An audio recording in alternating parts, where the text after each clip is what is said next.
Okay, I think we're live, and welcome to round number, I think it's 5, and good morning to you all. At least it's morning for me. I'm not the one who's the most awake in the morning, but anyway, I'm here, and it's a double round today. We have a game, well, it started today at 10 o'clock. We started a bit later because we had to make sure the board was working as it should, and yeah, we have 2 players in the lead. We have Toms Kentans from Latvia and Ori Kobo from Israel, who are both on 3.5 out of 4, and they're facing each other in like the first big final of this tournament. But of course, there are several people who are trying to catch them in the lead. And Toms has played a really nice game, and also Ori Kobo played a fantastic game yesterday. Where he won very quickly thanks to his preparation. And unfortunately, I don't have anyone here with me today. Maybe I'll find someone when they show up in the playing venue. But as I said earlier, Ellen is back in Denmark. I think she's going to attend the Siegemann tournament, as well as going to lectures in Copenhagen. And Christopher, who joined me yesterday, he might join me later, but I'm pretty sure he's like sleeping at the moment. And yeah, but okay, we should perhaps take a look at the games, and also from a Swedish perspective, Erik Blomqvist is now sort of going well, because he beat Burak Firat from Turkey yesterday in a really nice, it's kind of sharp game, but it feels like he had it under control. And I really think that was necessary for Erik. And of course, Burak isn't having his best tournament of his life. He's at 1.5 out of 4. Erik, on the other hand, is at 3 out of 4. And now he's facing the highest rated player in the tournament, Nikita Mayorov, on the second board, who's also at 3 out of 4. He has lost 1 game. And yeah, it will be interesting to follow these games. And the other Swedish players, well, they're trying to get out of the bottom boards, and let's hope they manage to. We have Erik Thörn, I think he's at 2 points. Yeah, he beat Anna Cantana yesterday in a nice game. Well, she blundered but it wasn't Erik's fault, of course.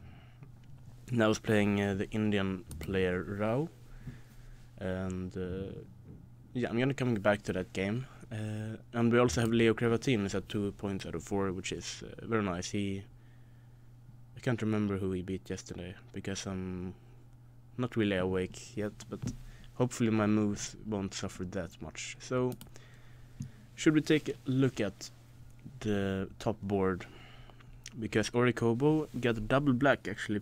He played black yesterday against Sankalp Gupta, and he also went for this page defense, and after f4 he transposed into the page defense.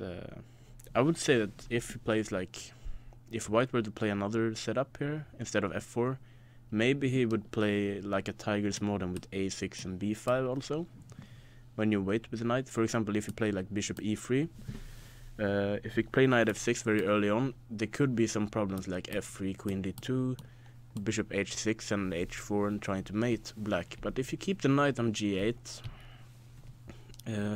it's not so easy for white to exchange it. I've played the page like once in my life, and that was in the World Junior Championships, and I was completely lost of the 10 moves, because white just played f3, queen d2, bishop h6, and I was mated. So I don't have great memories of that variation, but I have played this, and like I said yesterday, we had the same position on the board yesterday, where Gupta played bishop d3, and we got this knight c6, e5 takes, knight h5. I think this was the position we had yesterday. But Kantans is going for e5, which is the move I like, and this is the game I used to play with white.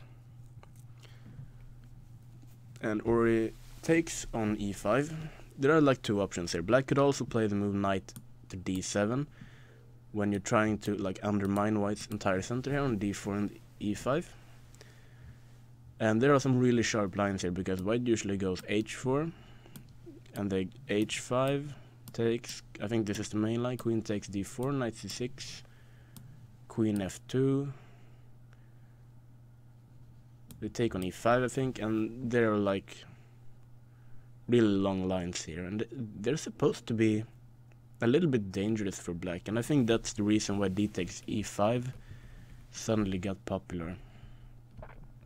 And I know that, for example, Eric has played this himself. F takes e5. You could also consider taking with the pawn, but I don't think that endgame is considered to be very dangerous for black. So I think this is the critical stuff. So knight d5. Bishop c4, bishop e6, and queen e2. And I have to remember, because I think the move I play here with white is to take on d5. I usually, maybe I'm just not remembering stuff, but I feel like it was something like exchanging everything and then queen e2, and then you can go for c4. Sorry, but I'm not sure if white really has an advantage here. I think that most people who look at this would feel like white's better, but it's also not so easy, because you're moving a lot of pawns, and eventually black could attack it with perhaps c5 or knight c6, rook d8 and f6 and so on. And yeah, I'm not sure white's really that much better, or if he's better at all, but it's a position you can play, and I usually do it. But instead, queen e2, it does allow this structure, and I'm not sure I wanted to allow this, because Ori, of course, he seems very well prepared in these lines. Knight c6, it looks a bit strange, but I'm guessing one key idea is there's like knight a5, you can go c6, defending the knight, and then you put the queen on d5 and just control these light squares. And yeah, if I would compare this to an opening, I would say like sort of like a Grinfeld defense, where yeah, black is playing on the light squares and white has good control, and I mean, he has a big pawn center, but also there are some holes in it. So I'm just gonna see bishop a3 was playing the game, which it's not obvious, but it stops the move e6, and I'm not sure. Could be a good move, considering black really doesn't want to move the rook away to prepare e6, because this pawn is really weak. And yeah, we don't really want to leave the f7 pawn like that. But knight a5 was played, queen c5, and I'm guessing, yeah, Oro is still playing very quickly. He seems extremely well prepared in this pitch. I would be a little bit afraid, actually. So obviously the question is, what happens if you take on e7? And yeah, okay, so he has already taken on e7. He could consider take here and rook e8 to try to get some counterplay here. That's one idea, but also knight c4 immediately could be another idea, because the knight is really good here, and if you take, I'm guessing rook takes, and the bishop would...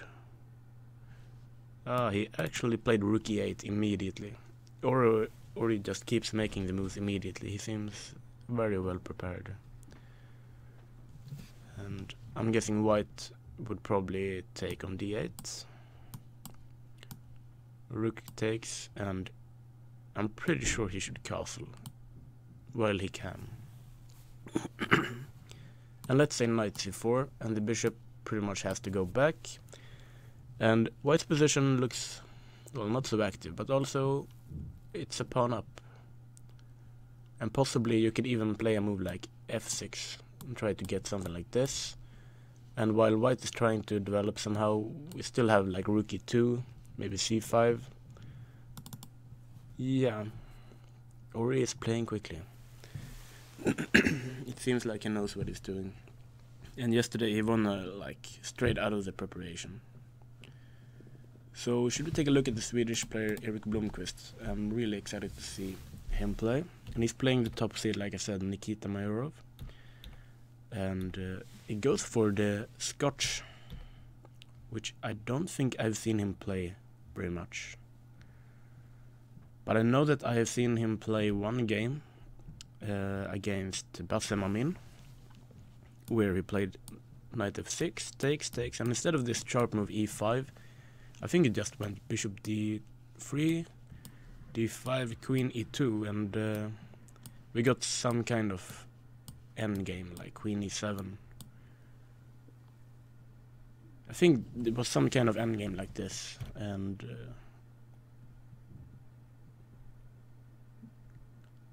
yeah, he has bad memories from that game because, well, he was, I think, completely winning, then completely drawing, and then he just blundered into mate in one. But anyway, we see that Nikita doesn't go for this knight f6, and I usually go knight f6, but I have examined some alternatives, and queen f6 was played, and bishop e3, and Ellen recently taught me that knight b3 was an option here, because it was played in the Nordic Girls Championships, where I think black played queen d8 back, which was perhaps not the best invention. But okay, I should mention that if you go bishop c5, which is one of the main lines, white could play bishop e3, and then we get this position we have in the game. But also white gets a few extra alternatives, like going knight b3 or knight takes c6 here. So queen f6 is played, bishop e3, and I should mention if we take here, black could definitely consider playing bishop c5, threatening the mate on f2. So let's see, bishop e3, c3. This is like, I used to play this a lot when I was 11, because then everyone played the Scotch for some reason, but I never really studied it. And bishop b5, I have to say I don't know this line. I know there's this move bishop c4, and there's some queen g6 stuff, but it's quite dangerous to take the pawn as well. And also there's this move g3, I think, and also there's some h5 stuff.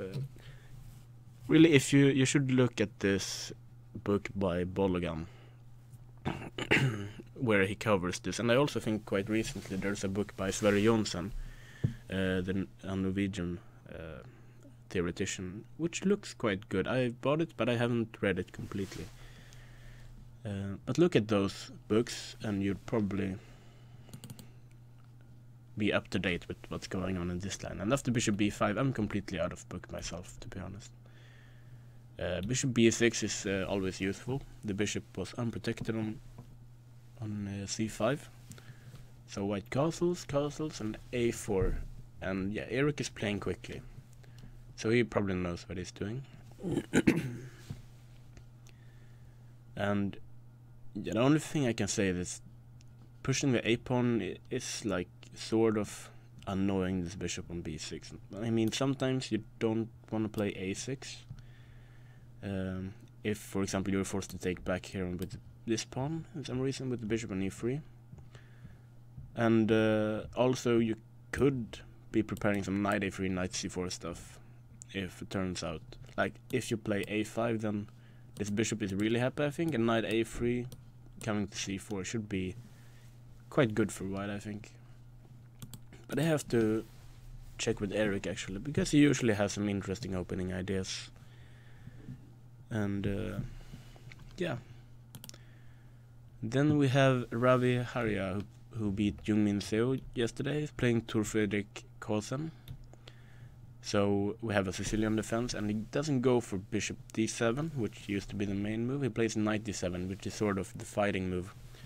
And they kind of consider that this would lead to these Maroczy style positions, where I think this is some kind of main line. Has been played a lot, bishop e3 and so on. But it's sort of considered that, and maybe white's slightly better, but most of all it's sort of depressing playing black, because on a higher level there's not much winning chances, I think. So instead, knight to7 is what they play if they want to fight. Or knight c6, of course. And castle. I have to confess that I like this recent idea of playing a4 here. And I've only looked at this a little bit, but I kind of like it for white, just pushing the a-pawn as far as possible. And I know that Arjan Tari played this in the World Junior Championships, which he won and became the world champion. And also Magnus Carlsen has played it, which makes pretty much every opening popular. And I have to remember, is this where they play a6 and they go bishop d3? And then it becomes sort of like a Sicilian defense. Sorry, Ruy Lopez with c3, bishop c2, and I think this is where it usually leads to some position like this, and then e5, and b5, and so on. But okay, I'm guessing this is a main line as well. I just don't know it.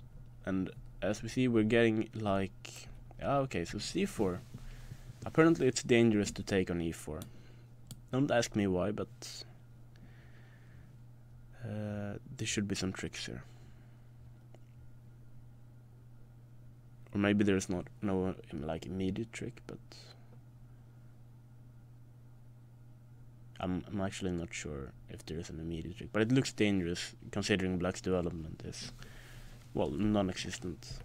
So instead black just develops and we get this Maroczy kind of position. And this is really one of those positions I hate to analyze, because I don't know them very well, basically. I mean, black usually has this, it looks passive, but it's also kind of dynamic setup. Usually there's maneuvers like rook c7, the queen can come to a8 and the other rook goes here, or also like queen goes here. Sometimes if the bishop can come here and you push on the white king side. But also this pawn on c4 is, it looks good stopping d5 and b5, but it doesn't always stop it. For example, I think at the moment black might be threatening, let's say if white plays king h1, you go, I guess knight e5 is a threat attacking this guy, and after b3 I think we can play b5, because knight on c3 is on pre. So I think a useful move would be rook c1 here, kind of protecting especially the knight on c3. And yeah, I mean black is pushing for b5 and d5 eventually. But I mean, there are so many deep. I mean, Ulf Andersson back in the days used to play like, I think this has been an idea: rook g8 and g5, grabbing some dark squares, and maybe now knight e5, knight g6. I have seriously no experience playing this kind of position, and I hope my future opponents doesn't hear this, so they go for this. And we have Gupta playing Omer. And we have another London, so I'm not gonna focus on the opening, because this opening really bores me quite a bit. But I know that there is this recent idea of not playing knight f3 early, and we see why in this game. Gupta, he takes and he plays f4. And the first time I saw this, no, not the first time, but the first game where I saw this like seriously was in the Norway chess, and first round Nils Grandelis played black here against Vladimir Kramnik. And when Kramnik plays something, you listen. Bishop d7 and a3, which I think is a useful move, because the normal move of course is to play knight f3, but the problem here is that black can take on d4, and usually if you take on d4 you want to be able to take back with this pawn. But it's not possible here, because f4 is on pre. So white would have to take with this pawn, and we get this sort of structure in the game, but here black can play knight b4, attacking this bishop, and then if it goes back this way, bishop b5 is very annoying. White can't castle, and also knight d3 is a threat. And if you go back this way, I'm guessing... Okay, rook c8 was my initial thought, but maybe even knight g4 is annoying here. Because queen b3 you can still take on e3, and there's a big fork on c2.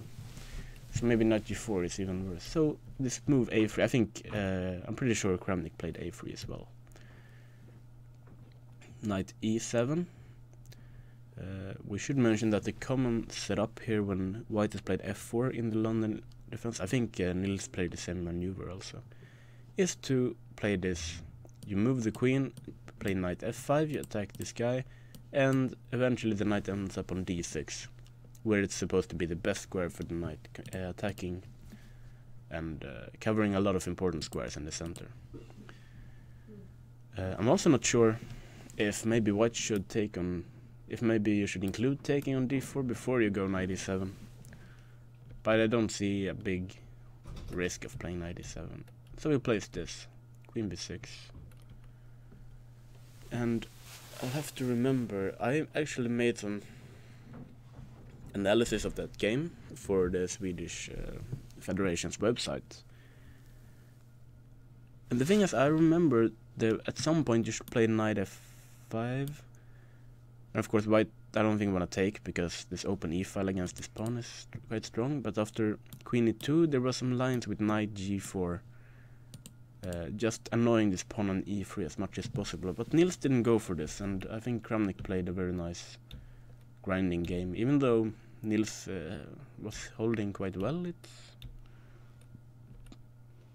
Okay, so he puts the knight on d6, but I'm also pretty sure that this is sort of similar to Kramnik's game against Nils, where I think Nils defended very well in that game, but also I would much rather play white, I think. I mean, this bishop is not so strong. There's knight e5, knight c5, king e2, rook c1, some pressure, and of course it's holdable, but I think a little bit more comfortable for white. And in that game in Norway Chess, Kramnik also did win finally, after a long fight, of course.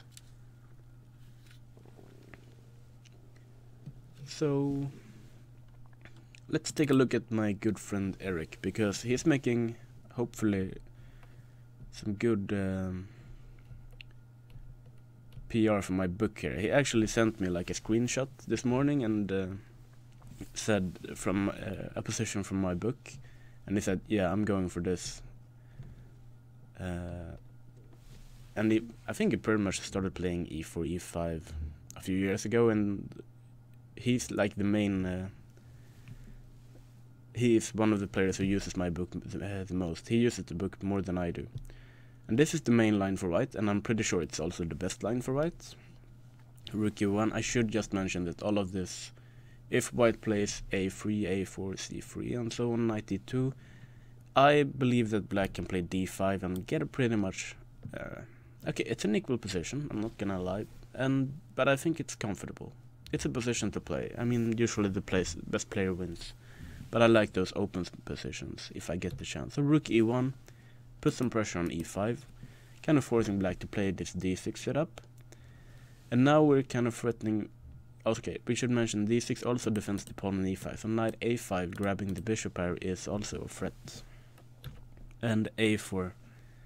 And this has been the main line for the last maybe 25 years. White is gaining some space, and this is like... to be completely honest, I think theoretically black has some problems to solve here, which I know it sounds crazy saying, because I have written a book about this for black, but I also want to be completely honest.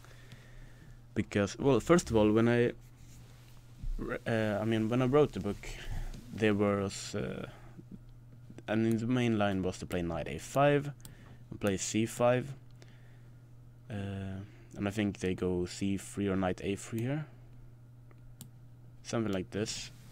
And the thing I didn't like was, I think, takes c3, and eventually white will play bishop d2 and b4, and I still think white's slightly better here. I know that there was this book by Nitirlis who recommended this for black, but it didn't really convince me for black, unfortunately. He found this nice idea playing a6 at some point, but I still prefer white here, to be honest. And then there are other moves like bishop e6, but also I think it's quite interesting to still just take here and play this structure with c3.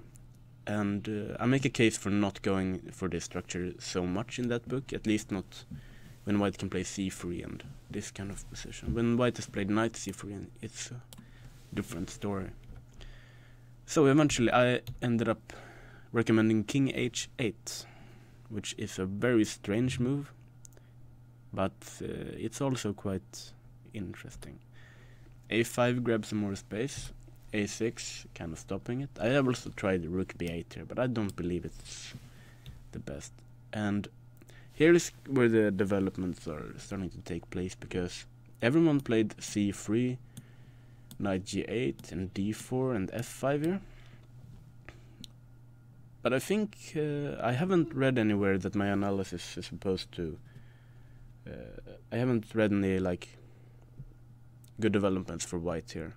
There is this book by Lamprecht and Müller, which covers this line, but I don't think they really recommended this c3 d4 stuff, because I think black is doing alright here. There are a lot of at least fun variations where you take on e4, and there is this exchange sacrifice on f3. I think it's something like this. Someone would have to remind me. Like, yeah. And I can't remember if it's knight takes a bishop f5. Don't blame me. It was a long time ago. Anyway, we see that Rao plays what I think is considered to be a bit more challenging, like knight c3. And this is sort of a new development, and also I think Ivan Saric mentioned this in his DVDs on Chess24. I'm kind of giving you like a brief theoretical history in this variation at the moment, just so you know. There's also this move h3, stopping bishop g4. And then I wanted to play h6, as far as I can tell, and something like knight h8. Maybe I'm completely wrong here, but I think this is what I recommended for black. And it's... I think in the Miller book I found that maybe white is actually slightly better here, theoretically, but I would have absolutely no problem playing black's position here, to be honest. And I could, regardless if white has prepared it or not, I think it's full of play.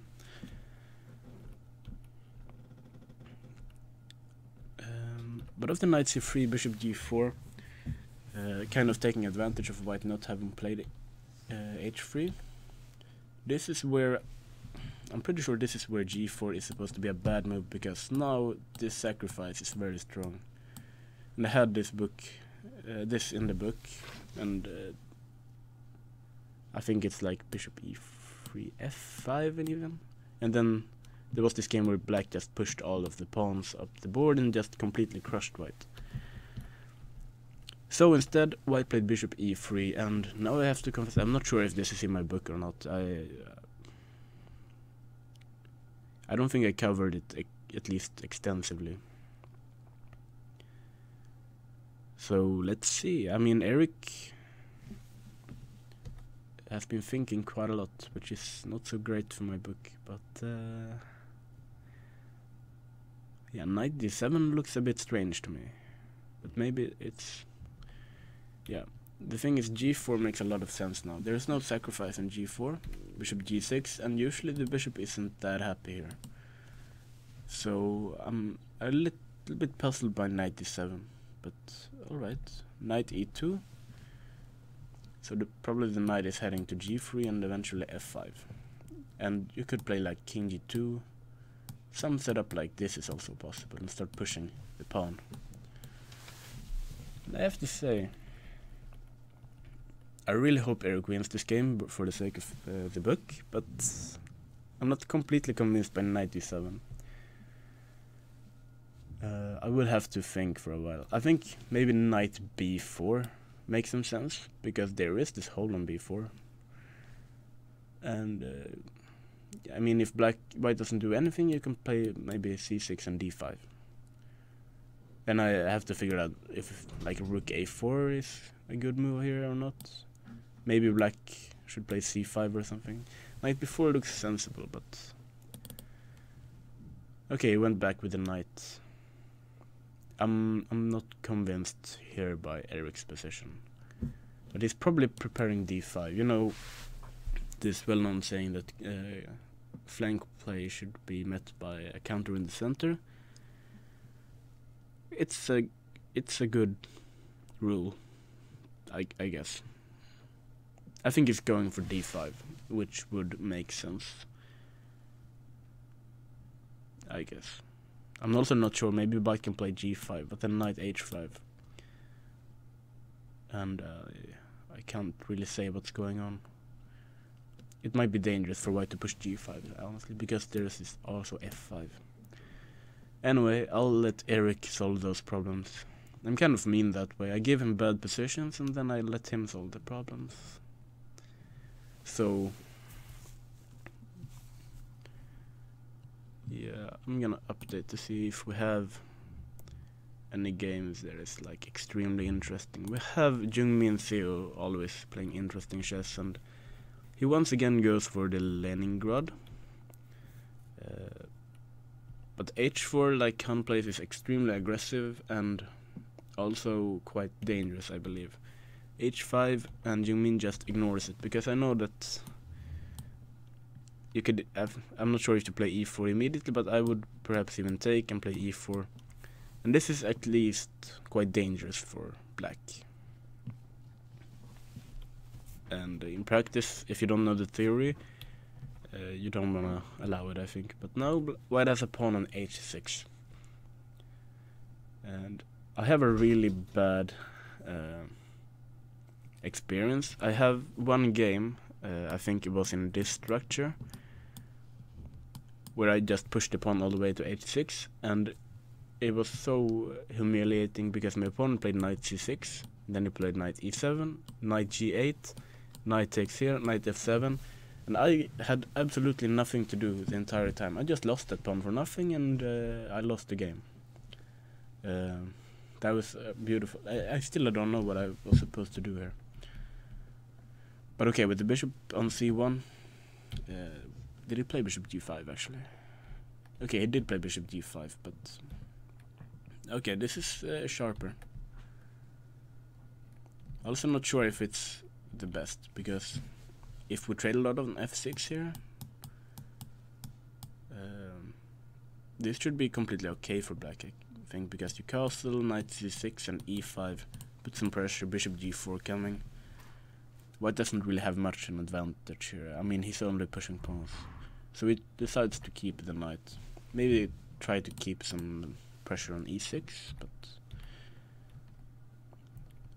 so this is where we are. Feels okay. I mean, the only problem for black is what are you gonna do? You want to play e5 at some point, but you don't want this bad pawn on e5. But you could also consider maybe playing this maneuver. Let's say white plays, this looks maybe not critical, bishop e2, but queen e8. Then you put the queen here, bishop here, knight b5. We can probably just play bishop d8 and defend this pawn, and push it back with a6. But yeah, I think, okay, I was wrong. Well, not completely wrong, but prepared against this idea of pushing d5. So now if you play d5, maybe white can play g5. I haven't calculated all the exchanges, but there could be that idea. So instead he goes h5. Now things are really heating up, and the pawn on g5, I mean, pushing g5 looks sensible to me, but when the knight moves, I'm not sure where it should go, but if you go here, this might be something. If you push h4, there could be f5 or even f6, just to open everything up on the white king side. Maybe h5 was clever. At least I liked the idea. If you don't want to take, You would pretty much have to play knight h2, but it doesn't look good at all to play a move like knight h2, I think. At least I don't like it. You could play this and play f3 and just try to argue that the bishop on g6 is so bad. But maybe black can even play h4 here and try some knight h7, bishop g5. Okay, I'm not sure because white actually has f4 here, which should be very good. So not h4. But okay, queen d7 or take on g4. Interesting game.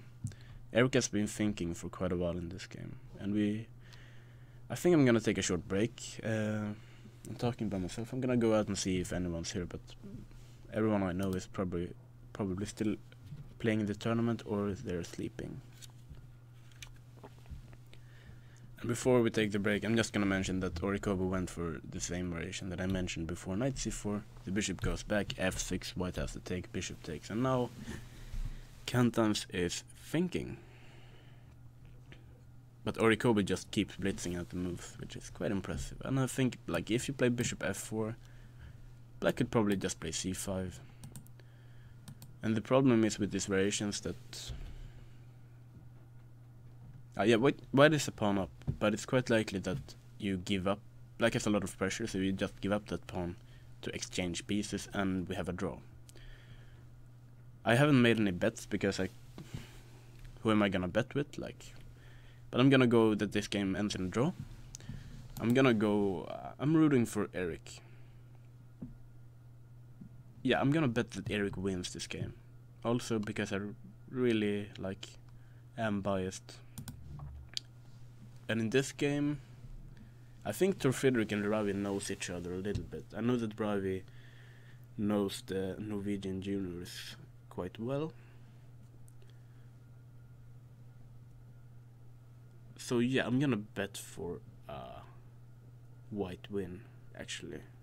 But this game can really go in any direction, I feel. And like I mentioned, we have this maneuver queen b8, and the bishop is coming here to put some pressure on h2. And you know, white don't wanna play h3 because these holes are like terrible. And if you play g3, you could play g3, but eventually f3 is a bit weaker. Black could consider like pushing f5 later on. Of course, they have to defend everything first, but yeah, white usually don't want to move too many pawns here. Yeah, okay, I should stop. Wait, I can't stop speaking now. What happened? g5, knight h7, and black played h4. Whoa, so if you take on h4, he's gonna take on he's gonna take with the bishop. He's gonna go for this structure, but that's maybe not so bad. Because, yeah, I kinda like h4. Like bishop h5 is coming. This is sort of similar to... Of course, the position is not similar, but this idea is similar to what Eric experienced in the first round. But on the other side of the board, if you remember the game against Blomqvist, and white pushed a5 and bishop a4. I haven't calculated. I hope that Eric's is doing that, but I kinda like it. It's sharp, and I like sharp stuff. And now I need to get some more coffee, so yeah, this time I'm actually gonna go for my break, and I'll be back in maybe 10 minutes or something. Maybe I'll find someone who can join me and talk with me. Okay, so see you soon.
Okay, we're back, and yeah, I just in the break I realized two things. One is that the bookshop is open, so I could actually see what I recommended in my book against this idea of row.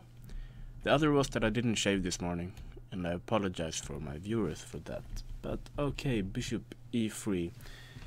And according to my notes, I write that this can be met in many different ways, so maybe knight e7 isn't that bad. But I also gave one variation with knight b4. And I didn't go rook a4, but bishop b3. The line I went was bishop b3, c5, knight a4, take on f3, queen takes, and knight e7 followed by bishop g5. And this seems to make sense to me. It looks natural. I'm not sure whether that white moves made a lot of sense in that variation. That wasn't the idea that struck me as the most challenging, but yeah, that's what I wrote. Apparently, but the way he played is definitely interesting. Let's update to get a better look. After h4, he played king g2, so he waits one move with taking on h4. So bishop h5 takes on h4, takes on g5, takes, and this is where we are. And I'm thinking if you take with the knight, is white gonna play knight g3 here? I'm not happy about this bishop being here, so maybe we should actually, but still queen takes. If we go into this kind of endgame, knight g3 should still be a bit of a problem, like, yeah, okay, you could play this, but also if, I'm not sure actually. I'm not sure we should take. Another move could be to go f4, because if you're thinking if you take here on e2, I'll take on g5, you'll have to play something like this, and I thought maybe this was slightly better for white, like c3 and rook f, but I'm not sure what's going on. I think definitely black should go into this endgame, but I'm also a little bit worried about the bishop on h5 here.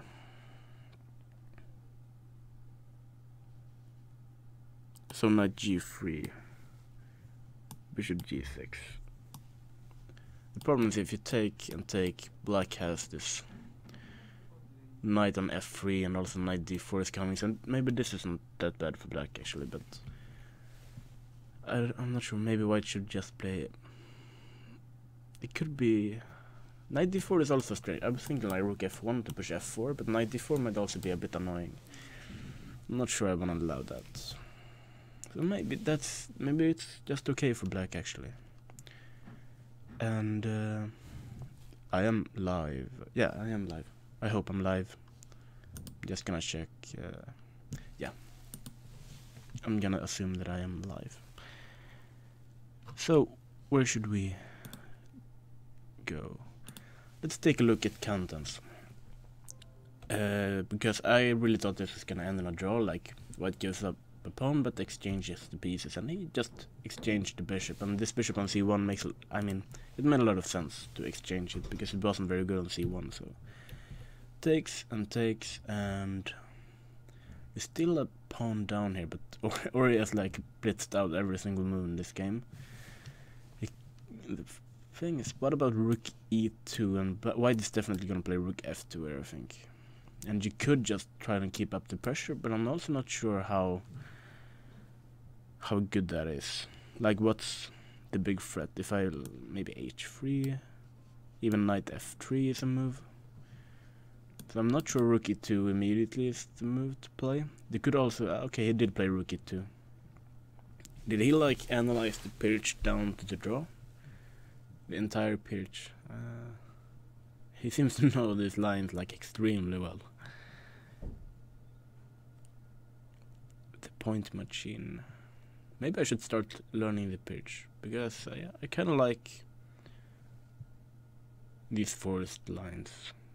And especially his game yesterday was amazing, for sure.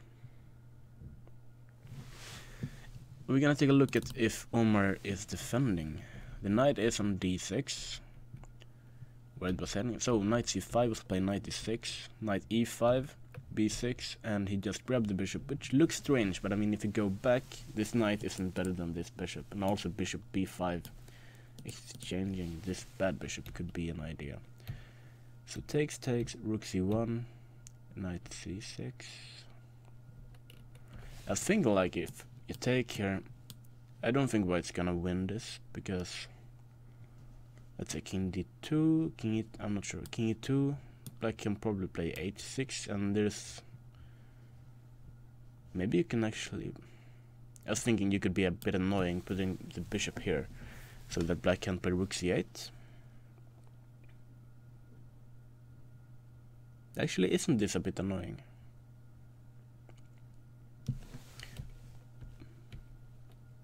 We should probably start with bishop a6 immediately.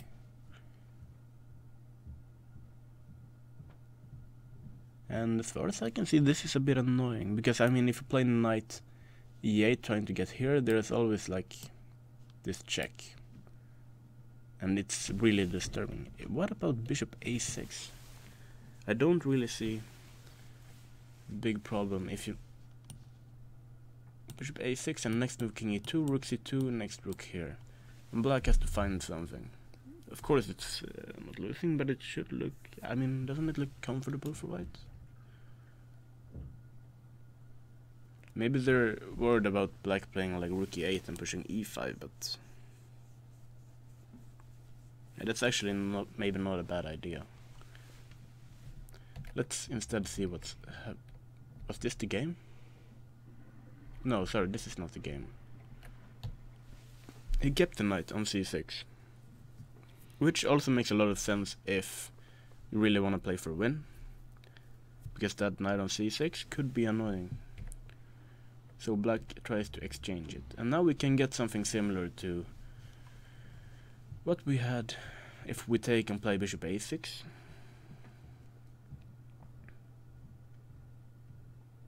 Which I think he should. Okay, well, maybe we don't have to take, like we could play rook. No, actually this isn't the best idea, because we can just take here.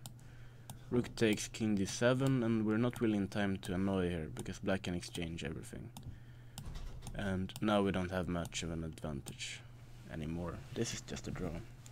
So I think knight takes b8 and bishop a6 if we want to win.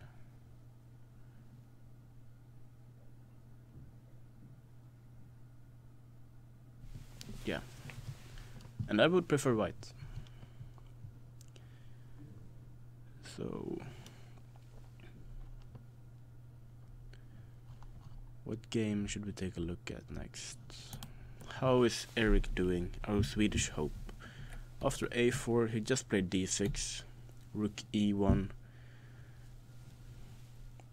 I mean, this stuff is too deep for me. I don't see like the correlation, if a4 is somehow correlated with rook e1, or if all of these moves are like moves that you're just supposed to do.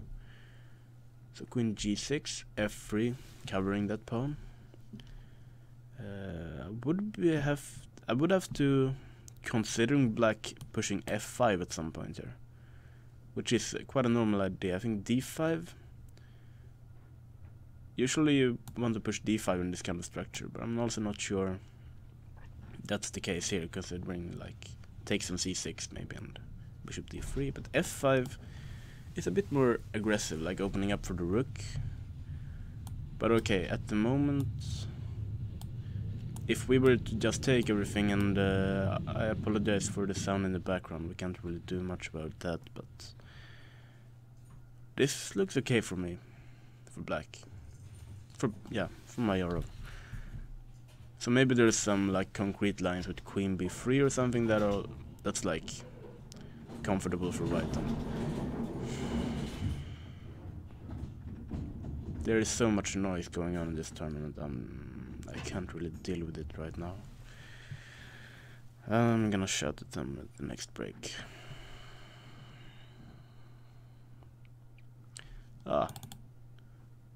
Eric didn't go for the endgame, he went for this instead. like knight g3 at the moment. I thought this was quite bad, but I can't say I know what to do with the bishop here at the moment. Like if we play bishop g6, well, if we do take a knight f3, then this knight is gonna be a big problem for white. I mean, knight h4 is coming as well, and c3 doesn't. Well, we don't have the time to play c3 to kick out knight d4, so. And okay, there. Then bishop g6. No, not. Ah, he can play knight e6. I didn't actually see that move, but it makes a lot of sense because the square on f4 is really weak. So if you take, queen takes, then I think black is okay. Maybe not winning, but white has to take on e6, right? Because we can't. If we go back, then knight f4 just wins.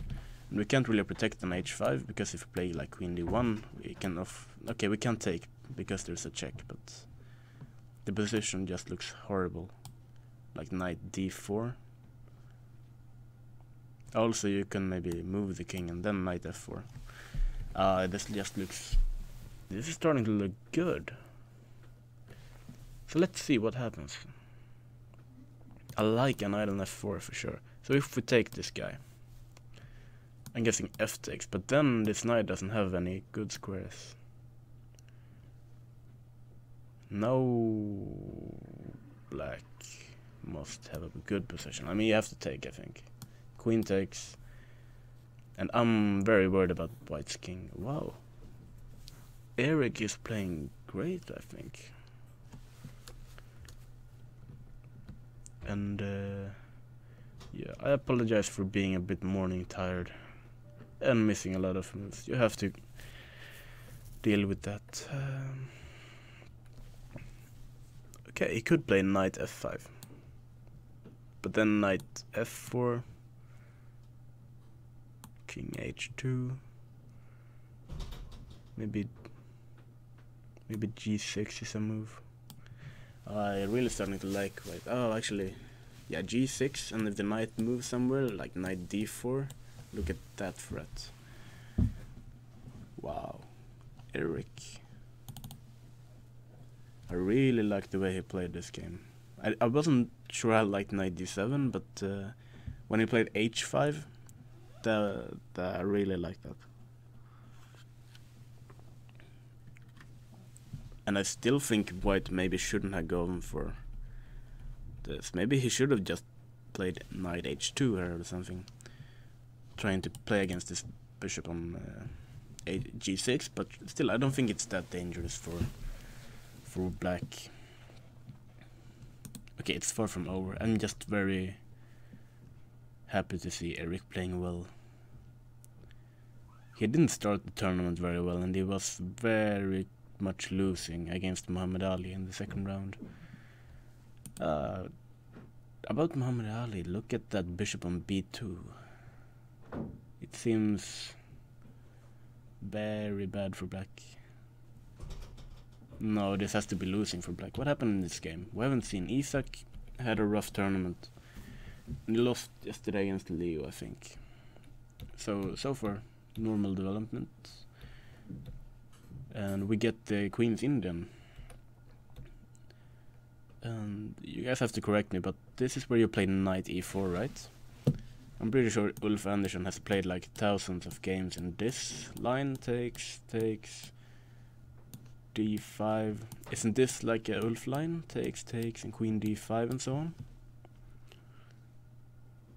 I'm not sure. I mean, there's like c5 and stuff as well, but I'm pretty sure this was what they usually play. And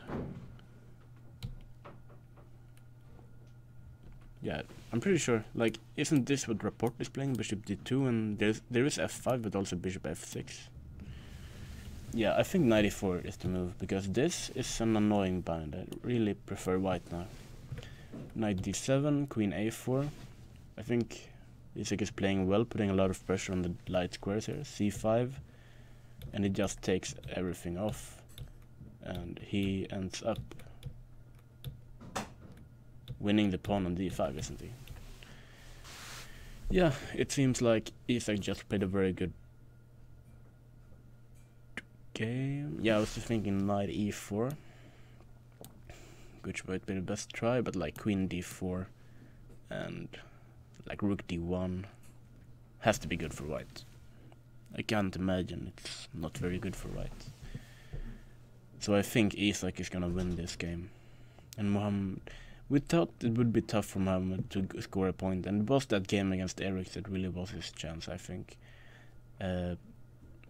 Because in the other games, he defended quite well for a while against Hampus, but I mean, it wasn't really a discussion of whether he would win or not, but it's much if he could make it a draw. Let's take a look at the other Swedish player on 2 points, Leo. Leo, I think, is a big fan of this Sveshnikov. I'm not sure if I revealed his main openings, but it should be online.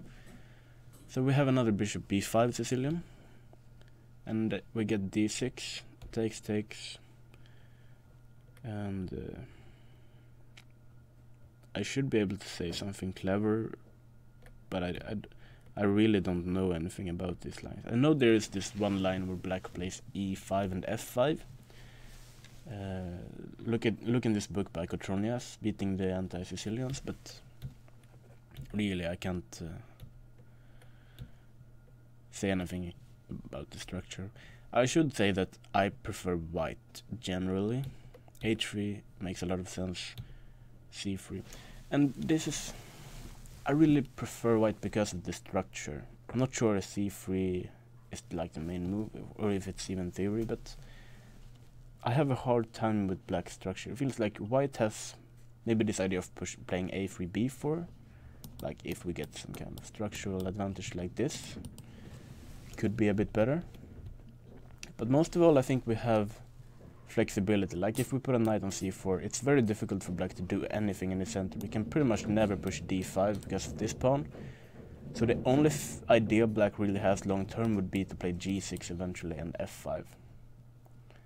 While white on the other hand has like b4 and d4 and much more flexibility. So just very vaguely I would prefer white, but of course black has the bishop pair, and if white's not careful and opens up the position in the wrong way, the bishop pair can be really strong. So rook e8, and okay, he's opening up here. He's playing d4.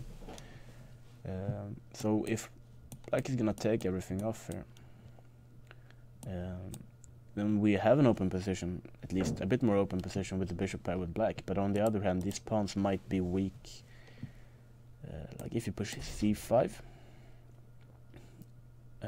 Wasn't sure, but we could consider...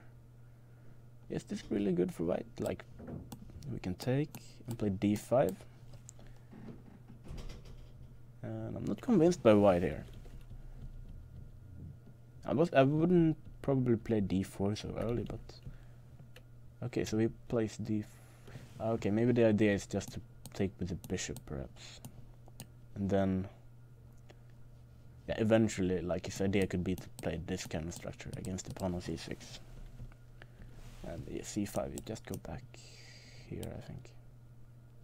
And looks maybe a bit better for white. So instead of plays d5. And this is kind of a move that you really have to calculate, because it's very sharp. Like, what happens after e5? Probably knight e4. Takes, knight has to move somewhere, and yeah, we could take, this is probably what you don't want it to allow, like bishop c6, and suddenly, maybe even bishop c6, and black sort of developed, I guess. Bishop pair is there, and he didn't go for this, right? No, he played rook e1. So we see that if all of these pawns are exchanged, black will be left with this pawn on c6, which wouldn't be great. And this is what white is going for at the moment, but black has the bishop pair. Bishop f6, so we have this bind on the diagonal, just like in the Hampus game. No, sorry, not the Hampus game. The Isak game against Mohammed. So bishop f6, what did he play? Knight e5. Queen c7. Black is putting up a lot of pressure here in the center, and this is where we are at the moment. And I think, okay, of course, the players are calculating quite a lot here, but it feels like black should be okay without going into deeper analysis here. What happens if I was thinking if you can take on e5, but I figured out that something was going to hang and it's my piece and not. This was my plan, but then I realized that a1 was falling, so we can't play d takes c5. But something like, I don't know, queen f3 or queen e2 might be something. White would have to figure out what to do with c takes d4. So I almost kind of prefer black, but it could also be better for white if we're left with this pawn on c6. Can't really say.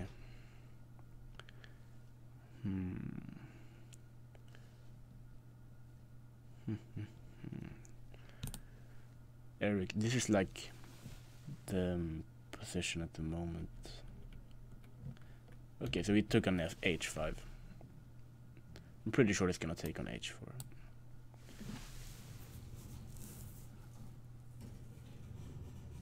Yeah, he did. And as far as I can see, I see no alternative to taking on e6 here. We couldn't take on h5 or on e6, but I really prefer to take with this to get the rook into play, and also we would... Can they please stop making noise? Knight g3 or something, then knight d4. And I really think that Eric is happy here. But okay, maybe rook e3? I was thinking like... Yeah, white wants to play c3. Of course not possible at the moment because knight b3, but... So maybe we can simply play rook f4. And yeah, we're not in time here. Because if we play rook f1, rook here, c3, then we go... Well, this would win a pawn perhaps, but knight f3 is perhaps even better. I think Eric has a great position. Maybe I'm missing something, but... Yeah. I need my morning coffee. What happened in this game? Ah, they actually went for the exact moves that I made earlier. So rook e2, rook f2, rook e8, h3, and finally black is beginning to think a little bit in this game. Maybe the preparation is over. He could play a move like knight a3 if he just wants to get the pawn back. Not sure how you get the pawn back after a move like rook c1, but okay, maybe we can go knight b5. But I'm pretty sure that white shouldn't hang on to this pawn too desperately. He should try and make the draw here. Like, put the knight on e5. Something like this. But I'm also not sure. Black is the one pushing, I think. But I think white's gonna make the draw. Also in this game, white played b4.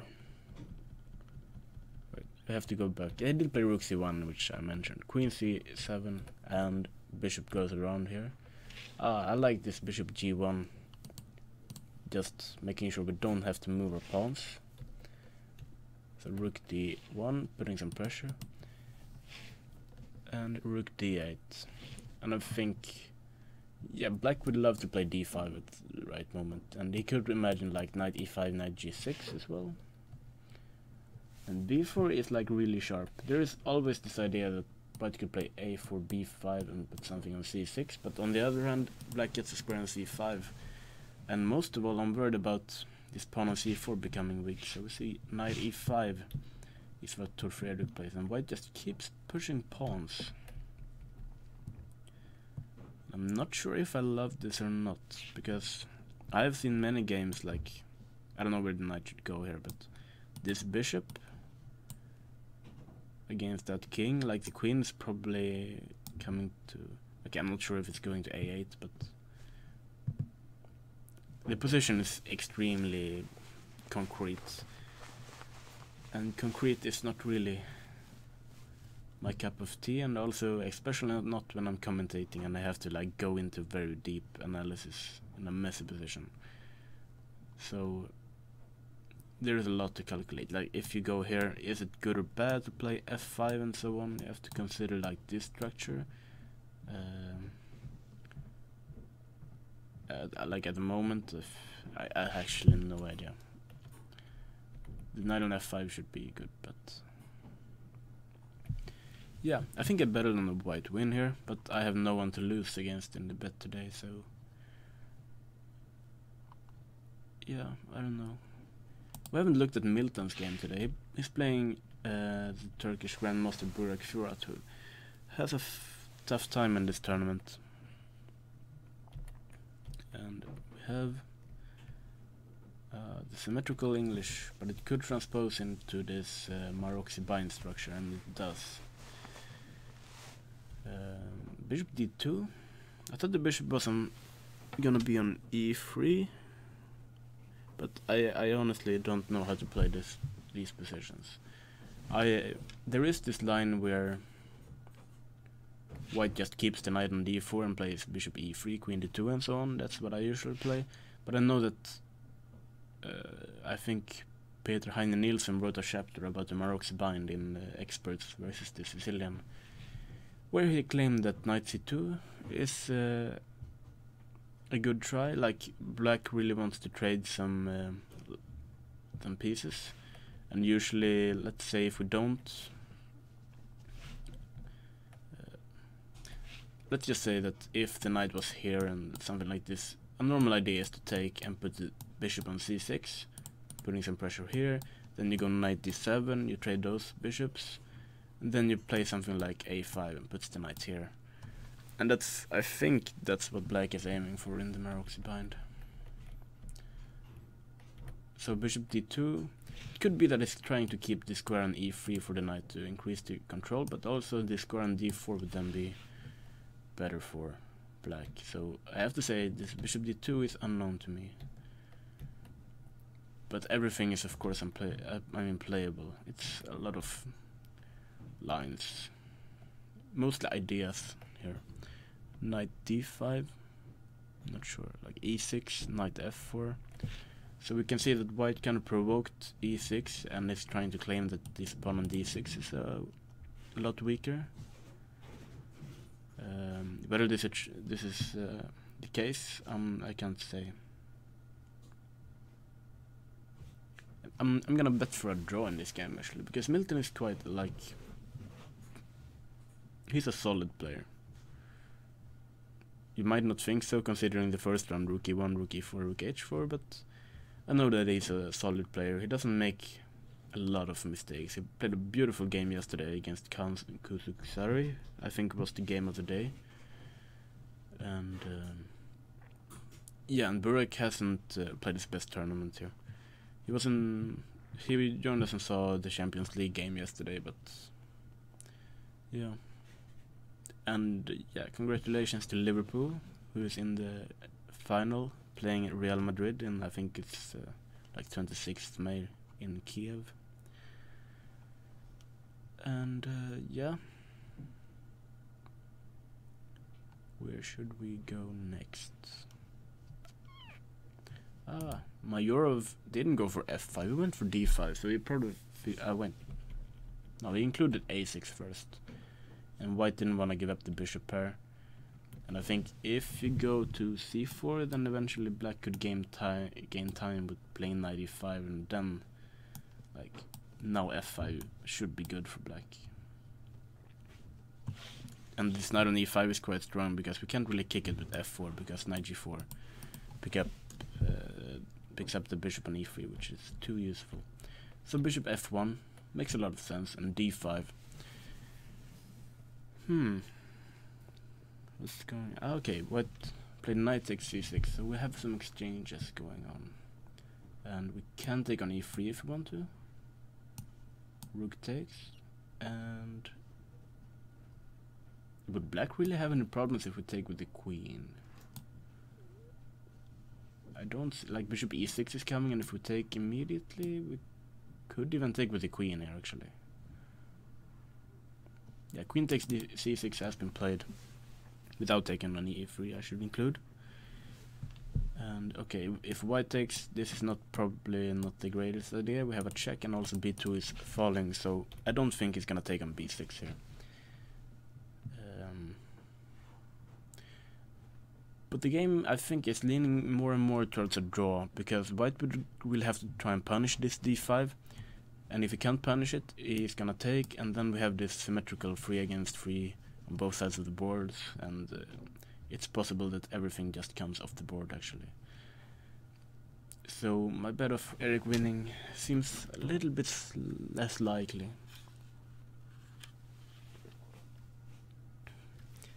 And I'm also not sure, maybe even black is doing well because of this queen b6 idea. Like if you play knight d2, I think black can take, rook takes, queen b6, we have to defend this. I mean, it's an awkward bind as it is, but also b2 is hanging, which I think is a big problem.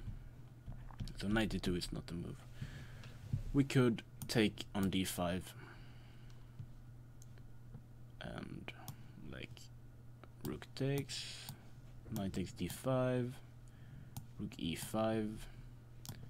This would be like a very safe way of playing it for white, but maybe he has to. Also queen b6 is coming, so maybe he simply has to go for something like this and try to, but white is definitely not better, I think. a6 was a clever inclusion, and then d5. I think Majorov is doing well here.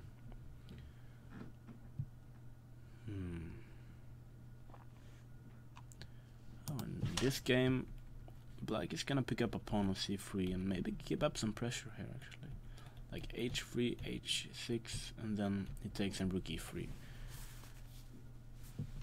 But that would also mean that if we get the rook here, black is pushing, because these two pawns are weak. And Tom's is under pressure, because I can see how to make use of this. It could be like seriously heavy pressure. I don't even know how white is supposed to play here. Maybe a4? Maybe I shouldn't try to defend this way, but I mean black is very quick to put the king here. You could play knight a3 at some point. This was a really nice idea. I think white is under a lot of pressure. I didn't see this idea of taking the c3 pawn with the rook, actually. Maybe Ori will win the entire tournament because of his fantastic knowledge of the Pirch defense. Not impossible. I have to, like, in the break I'm gonna see if Ori has played the Pirch in like if it's like a new opening surprise that he knows extremely well, or if he's like the world leading expert in this opening, because so far he's been playing like extremely quickly and impressively, I should say.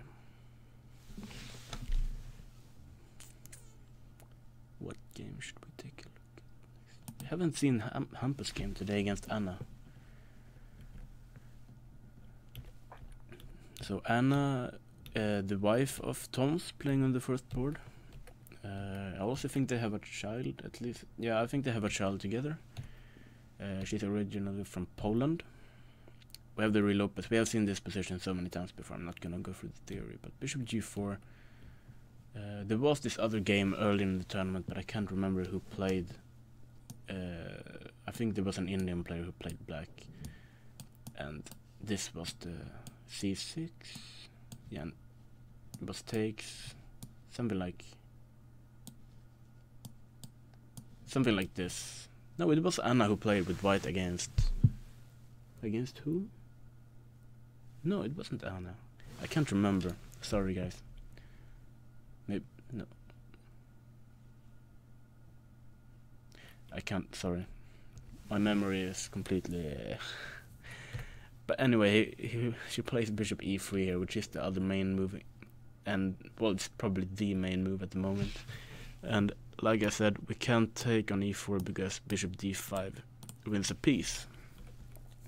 One move which is quite odd, but I have played it against her husband, Tom's, is the move bishop h5. And there are some ideas with knight g4, but mostly this bishop is coming to g6 and putting a lot of pressure on e4. And it's an interesting move. I still believe it is. What did he play? Oh, he actually played this in the game. I apologize then. I'm not sure if I play this line with takes on knight a5, because this I think is a known idea and kind of a main line, but to be honest I can't say much.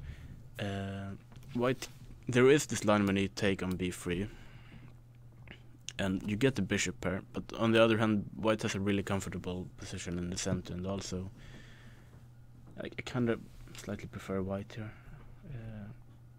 So I think c5 is the move, and this is probably still some main move theory. And if white were to play a move like d5 here, we would get sort of a Benoni defense, where black gains this space on the queen side with a6 and b5. The bishop will probably come to f6, maybe even immediately. White will have to play rook b1. And the only problem is like this bishop, knight on a5. It's not really heading anywhere, and maybe it should even jump into here on c4, because white doesn't want to give up this one, and if you take, you get some pressure on b2 here. So I think this should be nice. Also knight e5. Now I'm starting to prefer black. So d5, probably not the move. Queen b1.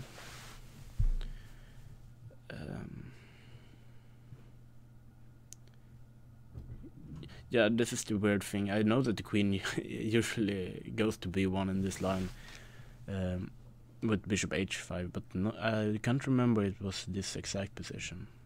Anyway, there are ideas of pushing e5, and there's some pressure here, and also you kind of want to play on this side of the board that the knight on a5 is quite strange. So bishop g6 makes a lot of sort of makes a lot of sense. And yeah, we don't want to, well, we could, but we don't want to allow this, winning a piece. So we get this, rook e8. I'm gonna say that white's slightly better, because this knight on a5 can't come to c4. White's position is very harmonious. Rook ad1 should be played soon, I guess, and maybe knight e4, when knight c4 isn't annoying. It feels like you get sort of... black has to be careful about this pawn. But I think, like Hampus did, makes a lot of sense, because you want this knight on e6 or something, just stopping the pawn. And white, if he has time, could move the knight and push f4, but it's also not so easy to achieve. So rook at d1 makes a lot of sense, queen c7, bishop f4, so the knight is jumping around, knight e4, and there is the square on d6, which I like for white. And there's also the square on d5, which is maybe even nicer. Yeah, I think Anna is playing well here. She should be better. And eventually... yeah, of course, it's far from winning, but it definitely looks comfortable for white. And also looking at the time, Hampus has been thinking a lot. Anna has been playing quickly.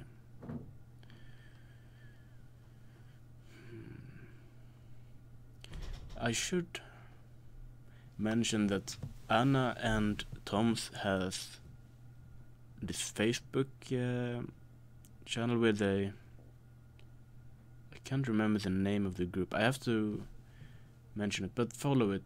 It's actually real nice, and they often give post like different kinds of puzzles and training tips and so on. And also they write from when they're playing tournaments all over the world, and it's a very nice site. I don't know them personally, but I follow the group, that page, and I can really recommend that you do too. It's on Facebook. I will figure out what the name of the group is in the break, but definitely make sure to follow it. And Gupta refuses to play for my idea of taking a bishop a6, so he tries to keep the knight. But I'm thinking like, where's the knight on b4 heading? If black plays a move like a5, the knight has to go all the way back to like a2 to c3, which of course white is never risking anything, but it's also not much of an advantage, I think. I think it's gonna be a draw, but white seems to be in an aggressive mode.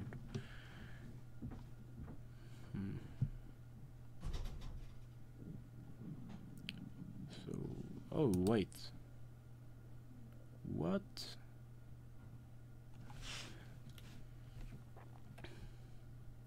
Isn't there like a famous quote by Kasparov? There's a famous game where he played black and Sicilian. I think it's in Najdorf, when he pushes the pawn to h5 to h3 and white played g3. And then he said like, this pawn on h3 is worth a piece. I think it's a famous quote, but I can't remember against who and in what game and why. But we see here that white is playing extremely aggressively.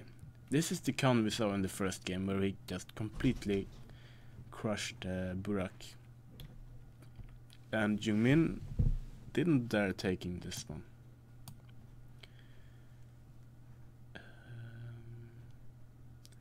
And I'm not sure exactly why. Ah, wait, maybe there is the problem with bishop h3. And you would have to go here. But I don't see like, okay, takes knight g5. Maybe this is problematic. But also you could maybe just consider playing rook g1, and it's kind of dangerous to take a pawn on g4. But no, wait, hold on. The knight can be on e4. There's something wrong with. Why am I analyzing? Something's wrong with the transmission, right? This makes more sense. Sorry. There's no pawn on. Okay, so white didn't want to exchange the bishops. He has more space, and he wants to keep it that way. Castles rook e8 strikes me as a very strange move to play. But okay, he's definitely preparing e5. But I mean, the rook was kind of nice on f8. Can we play bishop f6 and e5? Like, this makes a lot of more sense. Like, let's say, I don't think king b1 is perhaps the best, but e5, and if you go here, you can play knight e7 and put it on f5. Even though maybe g4 is a strong move here for white, but yeah, this looks more sensible. Rook e8. White pushes the g-pawn anyway. I kinda like white.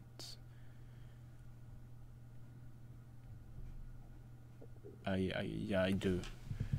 I think it's starting to be kind of scary around black's king, but it could also backfire. I mean, if black quickly we get this structure and you get a knight on e5, which could be annoying, but I like just bishop d2. I like white. Jungmin had a rough tournament, and he's the kind of player who always wants to win. It doesn't matter if he has already lost like 4 games in a row. He really wants to win every single game, which is a great quality, but it's also demanding. Knight g5. So white has an extra pawn and the bishop pair in the center, and it should be just losing. Like e4. Yeah, I think Isak is winning. I kind of noticed that I have to talk a lot more when I'm alone here.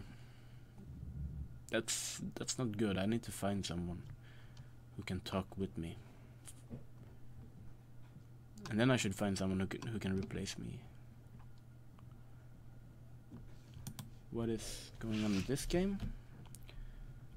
So after rook, okay, there's some tactics with knight e5. We can't really take this guy because the rook is hanging. So takes here, takes on g6, and I think that was good because the pawn on c2 was a big weakness, so you wanted to trade it against the pawn on g6. But still, black should be better, and white is definitely one fighting for a draw here.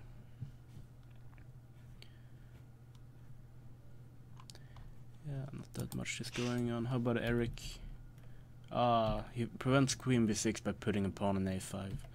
So takes, but surely if black just takes on e4 or something, maybe even bishop e6 first, white's not better. If anything, black is better. But white should perhaps be solid enough to make the draw, but I don't think Eric is very happy with his opening.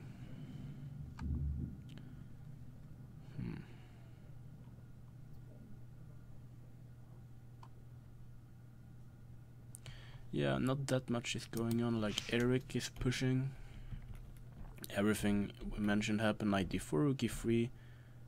I think I said rook f4, but rook f6 makes even more sense because the rook has more squares to reach. So this is even better than rook f4.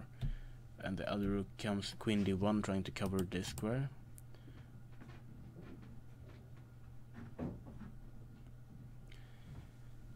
White's position is very bad. Now it's more of a question of how to break through than and also what is white. White is probably gonna play c3 if he has the time to do so. But black has a great position for sure. He'll try to make use of it. There's not that much going on. Like in this game, Ravi did push f5, so possibly he knows just well how he's doing, because when you push f5 you really don't want to give up the square on e5 for the knight. But on the other hand, if you take here, you kind of give up the square for the knight as well, which might be even more dangerous considering there's a fork. If you move this knight, the knight on f5 is like, yeah, that's the dream. And also this bishop is coming to d4, and then black can pretty much resign. So he plays knight f8, and then I'm starting to like white more and more. But this will become tactical for sure. What did he play? He played bishop d3. So I'm guessing black has to consider a move like e5, but I'm thinking white will just play here and maybe knight g3, and I'm starting to like white. And yeah, okay, so not that much is going on. Well, but okay, so that's an interesting idea. I think Hampus would benefit a bit from trading queens. Like if we take, h takes, it's not as dangerous for black anymore. White has a bit more active pieces, but it's nothing special, so probably white should keep the queens on the board. A move like rook e4 looks really ugly because we don't want to be in such a bind, but if the next moves are like queen e2 and maybe even rook g4, that could make sense. Unless there's like an immediate way for black to exploit this, but I don't see how. So rook e4 looks like a pleasant move. Otherwise, you could move the queen, but rook e4, I like rook e4. There's no... I don't want to be on d2 because of rook d8. I don't want to be here because of the rook on e8. So I think rook e4 makes a lot of sense. And they're starting to make a lot of noise outside the door, so I think I'm gonna take a short break and just tell them to be more quiet.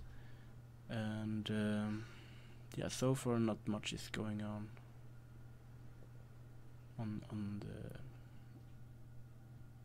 the boards. Yeah, I'm gonna take a short break.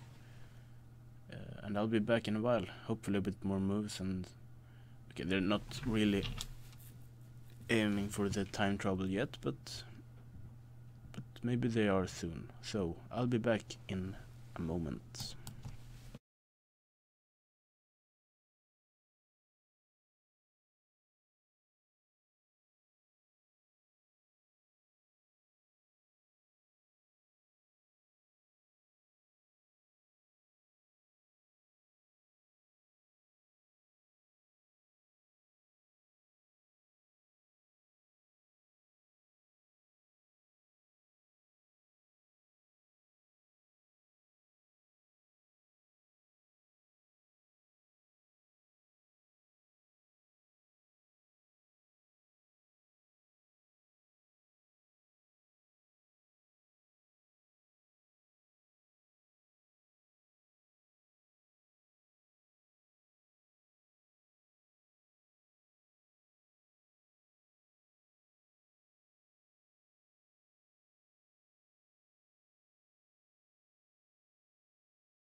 Okay, we're back, and I took a small break and got some more coffee, so hopefully they have made a few more moves that we can take a look at. On this board we left after knight takes g6 and takes here, I think, king f3, and white is under pressure, but I think he's defending quite well.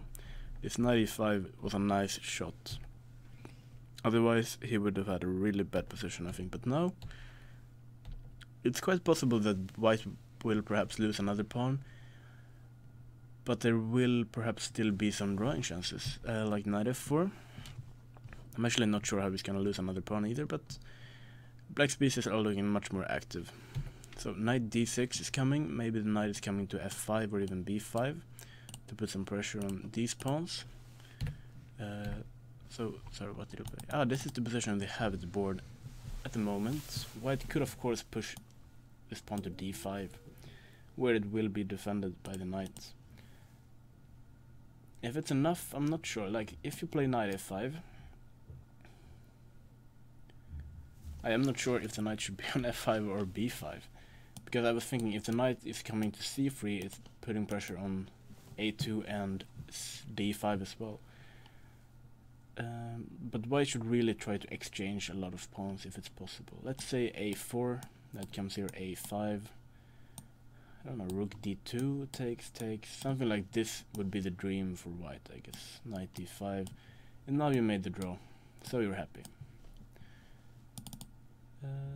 So yeah, a little bit more careful with black in order to win, but black is pushing for sure. And let's take a look at Eric's game as well. I think I'm just gonna make sure the microphone is, yeah, I think you guys can hear me. So in this game we thought that Eric didn't have anything and he should try to maybe make a draw instead of trying to push this. Like bishop f5, rook d4, very safe square, preventing rook d8, but okay. Black moves the queen so the knight can come to c6. And white is, yeah, he's trying to exchange everything in order to make the draw easier. But I'm pretty sure black is slightly better even. With the knight on c6, this rook on a1, you at least have to lose some time playing b4 before you can move the knight and move the rook away from the pawn. So let's just take a random endgame knight c6, and let's say the rook goes back to d1, maybe. Okay, it's nothing much. Like if you go here, maybe the easiest, we can't play knight d2 because bishop c2 and then rook takes d2 is quite strong. It's a bit annoying. Like if we take, maybe, and we'll play b4. We don't have any entry squares, but for the rook. But if we play bishop d3, and we, but okay, king f2 is probably enough here. Anyway, I think Eric still has to be a bit careful to make the draw here. Nikita has to play it well in order to make something out of this. Maybe there's also a reason to play knight c6 immediately in order to get some kind of endgame like this, and rook goes back and rook d8. I'm trying to argue that the bishop is worse on f1 than on e2. But here knight d2 might be possible. There's no bishop c2. So maybe white is actually fine here. Yeah. It should be a draw, but white needs to be a bit careful. And in this game, we actually saw some developments here, because white, right before the break, we saw another idea of having the knight on b4, which I actually didn't consider. He pushed f5, and this is one idea that I didn't consider this, because, well, I'm not awake enough. But we're trying to weaken this pawn on d5. But at the same time we're also weakening e3, but I also have a feeling that d5 is a bit weaker than e3 is. We can always like defend it with king d2. So we get this kind of structure with the knight is probably coming to c3. But let's see, knight d7, knight c3, rook c8, he castles g6, and we still have a game going here. White could try knight e2 or something, trying to This check on f4 would be annoying because black king can't cover the pawn on d5, and but then we also have to consider like knight e4 perhaps, and if they check we can play king d6. But I'm starting to like white, for sure. I think white has a bit of pressure, and black still has to fight to make the draw in this game.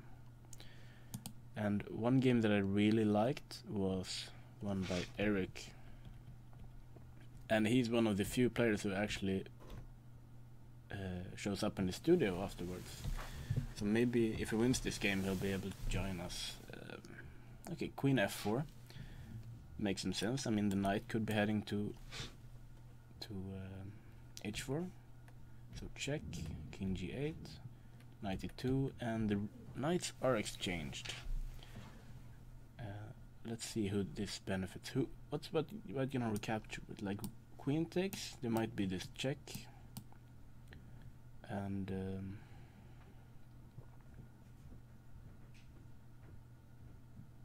I really want to find something nicer. Maybe we can just build up some pressure. Put the rook here, go something like this. And I don't see anything like immediate for black, but also it's kind of tough for white to do anything. You can't move this rook anywhere. You can't move this rook anywhere. White can sort of just sit and wait for it. And on the other hand, if we take with the rook, it looks even more passive somehow. I feel like there should be something here, but I don't see something immediate.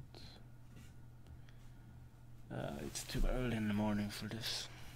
It's actually lunchtime, but my brain usually doesn't start working until late night.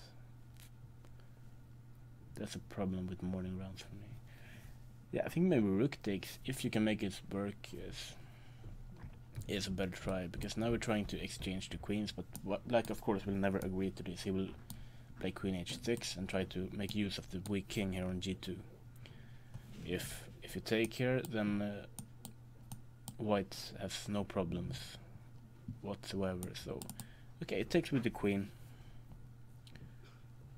and what move did I give her? I can't remember what I recommended her for black, but I liked it.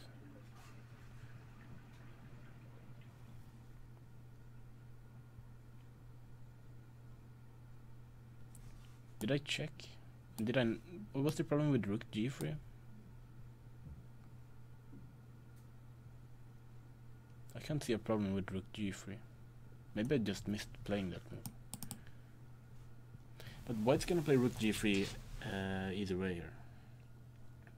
And I have a feeling that if you're allowed to play rook g3, then white is doing, well, not okay, but better than before. And probably black has missed something. Maybe queen f4 wasn't the most accurate.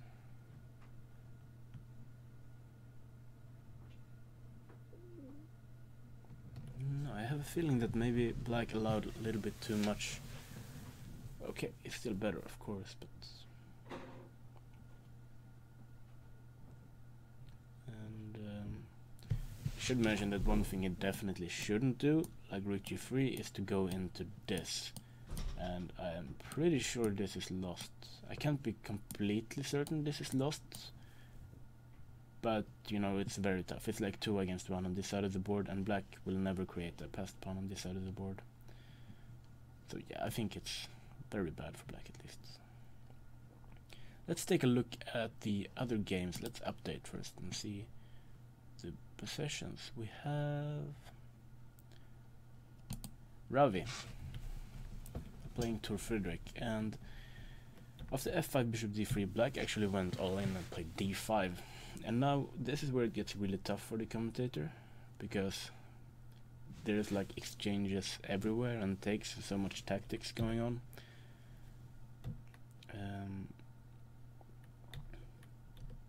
But I have a feeling that I like white here, because black's king is looking weak. Like takes, c5. I mean, I was thinking, could you take on d5 simply? And if you take, maybe it's nothing special. But it looks dangerous with this king here. Because I thought if bishop takes, we can take on a6.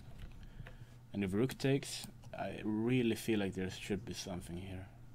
Even though I don't see it, but I'm pretty sure there's something tactical going on here. But instead he plays c5, which also makes sense because we're kind of burying this bishop on b7. And if you take, which happened in the game, I think he planned some kind of discovered attack. He could play a move like knight e2, which would attack this rook and the bishop on f4, but bishop d6 might save the day. So, but I mean, this knight can go anywhere for free. No, wait, this guy is hanging. I forgot about that. Okay, so this is sort of like a positional sacrifice by white. He gave up a pawn, but he's just trying to bury this guy, and hopefully he will try to create something against the king as well. Like knight a4 is an option, but also knight e2, I think. And knight e2 looks like a move. And if the bishop goes back somewhere, the knight could, I don't know, knight f5 or knight, maybe not knight, but this knight could go into f5. The rook moves somewhere, and the next knight comes to d4. He has some counterplay for sure. I thought there would be a different way of punishing this, but yeah. Let's just take a quick look through the. This is still pretty much lost, I guess. It's bishop pair, it's an extra pawn, it's a big center. It should be lost. Jungmin, it's not looking that great for him. These 3 pawns around that king is looking very sad. I mean, queen d4 could be an idea, just trying to checkmate. I'm not sure which move black is gonna play. Let's say he plays a move like bishop f5. I go queen d4. Maybe I don't even start with queen d4. I'll go bishop d2 attacking here. Queen d7 has to protect it. Now there has to be something tactical. Like this is an idea. Queen d4, threatening here. You go bishop f8. I was thinking, can you go knight d5 even?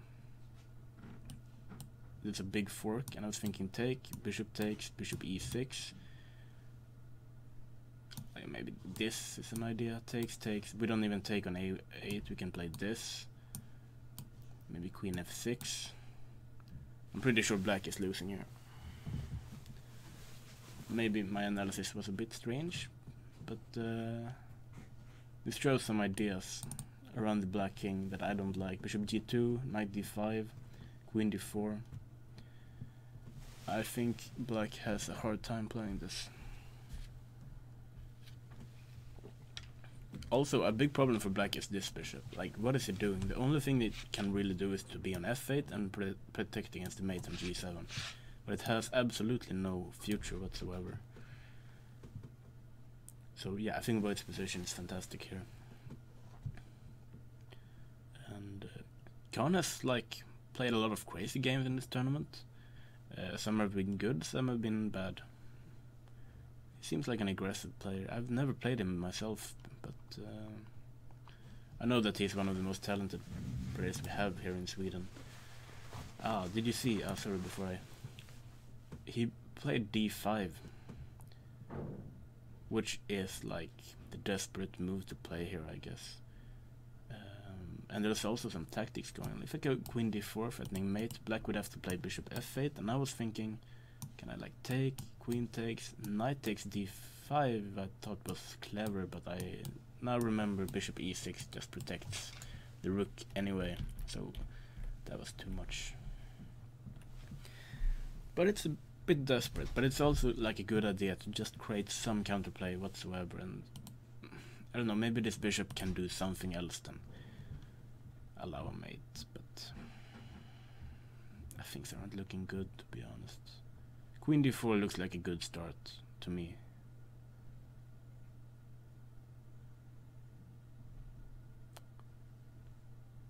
because also black is perhaps threatening d4.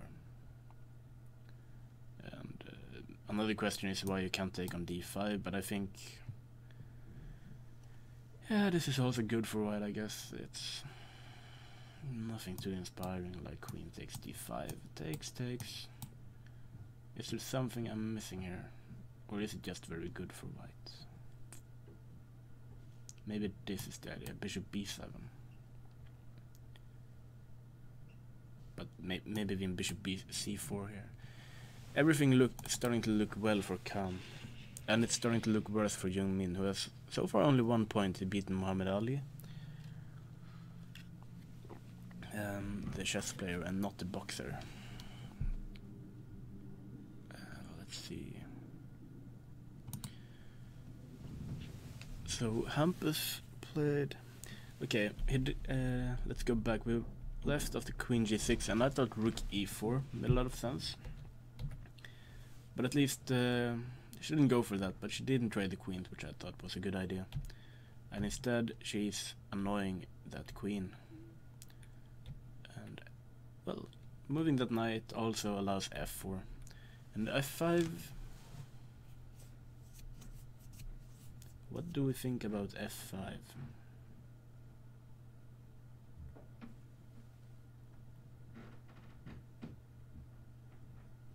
I am not sure. Like, black is sort of preparing knight e6 here for sure, with a nice blockade, but it's also a past protected pawn, and the knight, this bishop will probably be on f2 then, so knight d4 won't be an issue. So yeah, f5.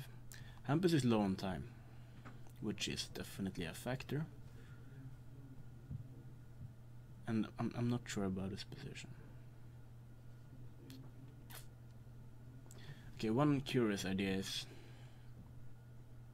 is it completely insane to take on f6? Because yeah, it probably is. I was thinking black is very like passive, but maybe we can even just, I don't know. Maybe this, no, it's too much, but then we have to allow the pawn to be on f5, and probably we have to allow knight e6 eventually. We should mention that knight e6 immediately is no threat, because knight f6 and the rook on d7 is unprotected. So black even has to prepare this somehow, which is not the easiest. I prefer white for sure when I think about it. If black even has to prepare a move like knight e6, then it feels like white has time to drum up something very clever. Let's see, Jung Min. Bishop c5. So the bishop is finally breathing, and it's no queen d4 anytime soon. And we definitely don't want to keep taking pawns, because bishop e3 should win the queen, and suddenly that bishop had a task, and it's a good one. But instead, what should I do instead?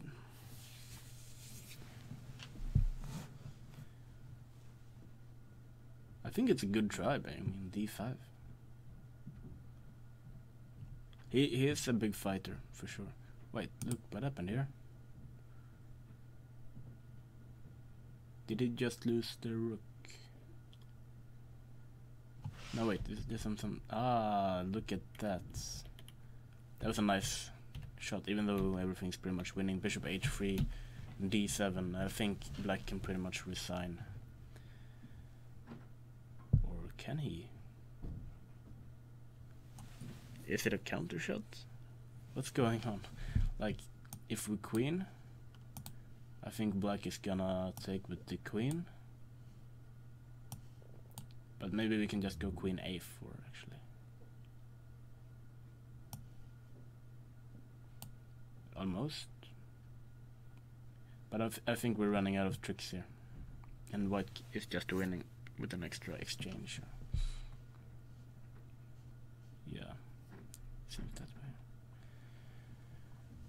way. Milton. I really like the bishop on b6. It's annoying.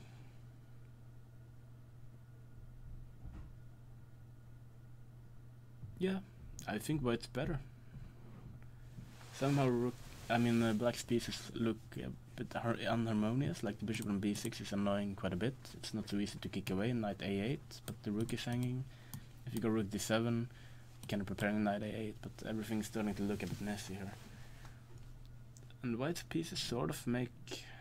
I don't know what the bishop is doing so much on g4, sorry.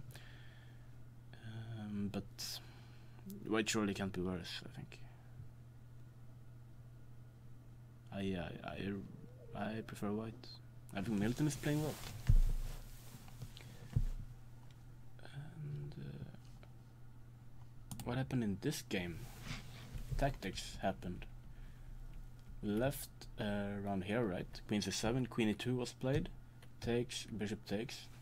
So black still has the bishop pair, but white's kind of arguing that the pawn on c6 is weak, and maybe even... if we were to exchange and play this, I think black's king is a bit weaker because the bishop on e5 is so strong. Rook d8, h6, queen f3, bishop e6. White's position is now very harmonious, actually.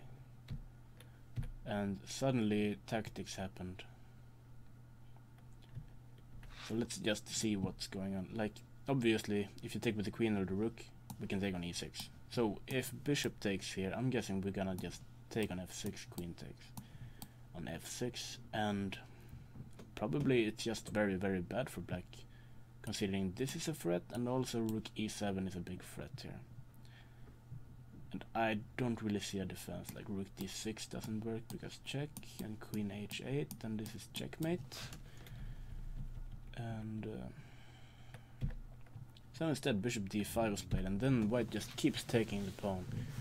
And I have a feeling that this wasn't planned at all by Leo, so I think he's just losing. King h7 has been played, and I'm guessing like queen f5 would win. Takes, I will take on f6. Yes, this has been played. Takes, queen takes, and rook e7, and black will resign.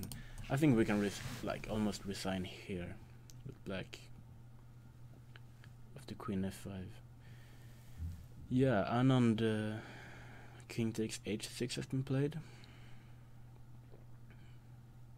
Nice game. Even like bishop d2 looks very, like, if we're trying, this is like the horrible approach, just trying to, yeah, it was probably a bit too much. I mean, it should win, but also this is just much easier. Yeah, so Krevatin loses this game, and he will probably be on 2 out of 5, and Anand should move to 3 out of 5. And yeah, not great for the Swedish players, but it is what it is. And it was a fighting game. I think Anand played well. I think Lee also played well. Until he blundered, of course, but yeah. Should we take another round? Let's look at Eric. His knight is on e5. So obviously black is trying to make it harder for white to develop. I mean, if you take here, the knight can't really develop. d2 is not possible, and if you go here, black will play rook d2 and take this pawn. So we have some development issues here. And if we do play a move like king... Where do we want to put the king? Like king e1? One idea could be to play bishop c4, I think. Because this is like annoying. Take, you attack this pawn. If you move it somewhere, I can play knight e3. There's some rook d1, there's a check. Everything's starting to fall apart. Even though I'm not sure exactly how you win after rook a2, but it's starting to look very uncomfortable. But maybe the position simply is uncomfortable after knight e5.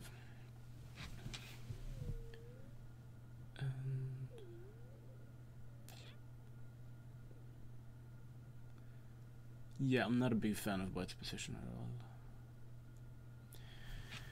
How about a very ugly move like rook d4?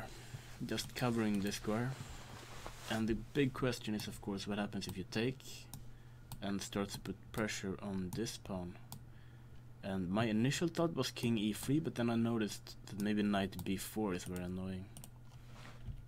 So maybe I will actually just realize that rook a4 doesn't make sense because bishop b3 and I don't have a square for my rook. If I go here you can just take, and king e3 doesn't work because c5. And that should bury my idea of rook d4. Yeah, Eric has some problems to solve.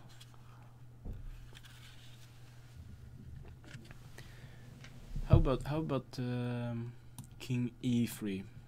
Just with the idea of taking here with the knight. And if we get this, we're okay. I'm more worried about like bishop c4. Because I don't want to trade the bishops because b2 is so weak. We would much rather allow this. Now we can take and knight a3, and this is okay. Maybe even completely okay. So king e3, is that a move to play? Bishop c4 is, I think, the problem. But maybe knight a3 is possible there. And I don't see like immediately you can take on d2, you can check. But after king e2 I don't see anything immediate. Next move will be rook d1, and I think that white is doing okay. So yeah, he did play king e3. Actually, I mean, generally I'm happy when I'm able to guess the moves, because I'm just making stuff up as I go. But yeah. Now it's Mayoro's turn to find a way to keep up the pressure. Yeah, Leo actually allowed the mate, which I think is very nice by him. Pranav played a very nice game, and I think it shows good spirit to allow the mate. Even though I'm sure he's not very happy about the way he played this game. Should we take a look at Tom's, because he's trying to drum up some counterplay. After we left here, I thought d5, but we don't have to play it. a4 also makes sense. Check. And here white just decided to play rook f1, so he keeps, like, he gives up both pawns. And I have to figure out why. But if we play d5,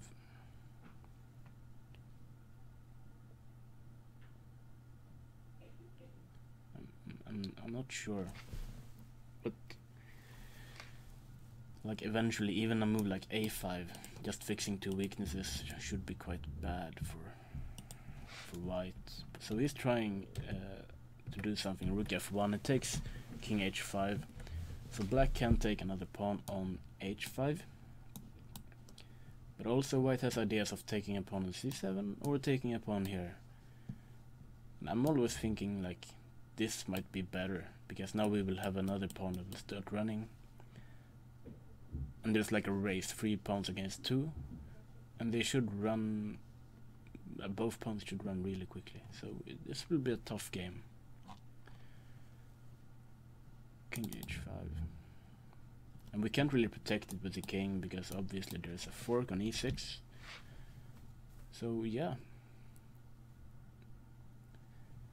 I think this is, I don't know how to say it, but at least psychologically it's a bit annoying for black, because a few moves ago, like around here, we had a position where we thought only black can win, absolutely no counterplay, it's only like can white defend, but Thomas is playing very aggressively, and he gives up those pawns. And if we, let's say, get this position, this is not a typical 3 against 2 position.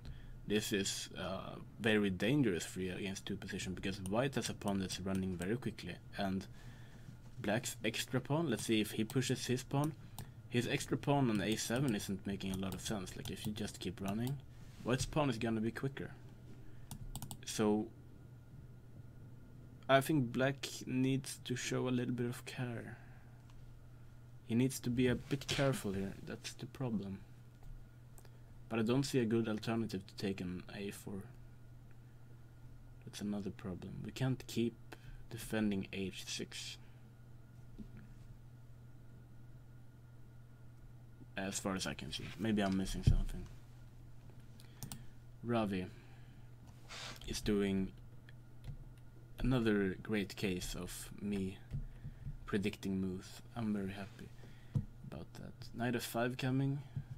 This knight's probably having to d4. We're also threatening to take here and take on c5, so probably we should move the rook somewhere.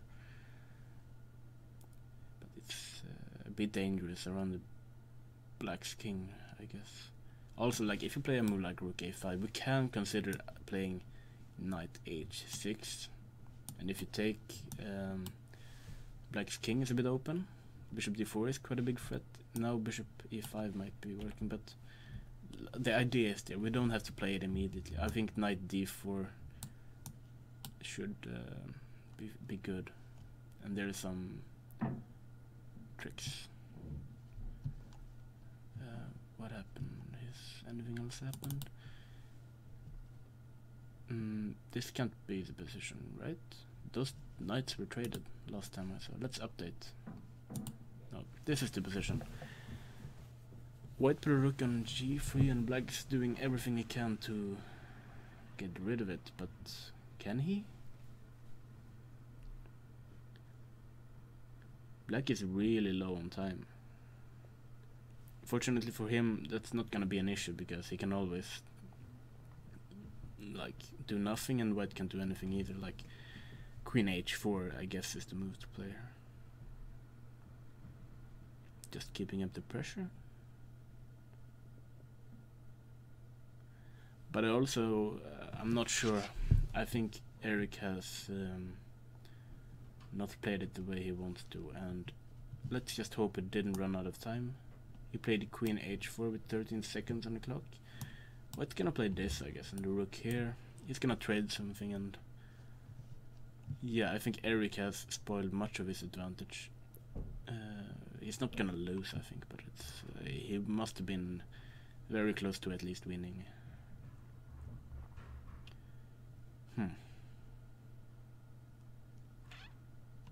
Ooh, look at Jungmin. Those bishops got out. So, rook e4. I thought that's the square for the knight. Bishop f5. Oh, no, I see. He just leaves the rook on e4. So he's doing everything he can to just like get this and get the knight here. Whoa. And black really doesn't want to take it.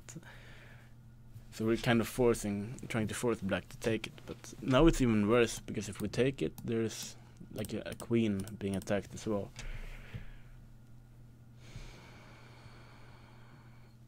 Unfortunately, I don't believe in black's position, but he's trying. And yeah, I think Jungmin is struggling in this game. How about Hampus? The pawn on e5 is left, but the knight's not on e6, the queen is there. Knight a5, so he's trying to jump this way to d4. But I mean, with the knight on g6 and the queen on e6, I think a move like g4 kind of suggests itself here, I think. The only thing is we have to be a bit careful about these pawns, and also maybe knight e7 we have this idea of playing bishop h4 and just getting rid of this at all. Maybe this is just very good for white. So let's try taking. And we're not really, maybe we are threatening f5, but there's some tricks on e5 as well. But like in general, this should be very good for white, I think. I think Anna is gonna win this game, unfortunately, for Hampus. Milton. Ah, okay, black tried something active. He was probably not very satisfied with the bishop on b6 on the queen side, so he's taking some action on the king side. So black has like 3 pawns in the center here. And if they start rolling, they can be dangerous, like e5. But at the moment this pawn is hanging. And also white will probably put this rook on e1 and the other one on d1.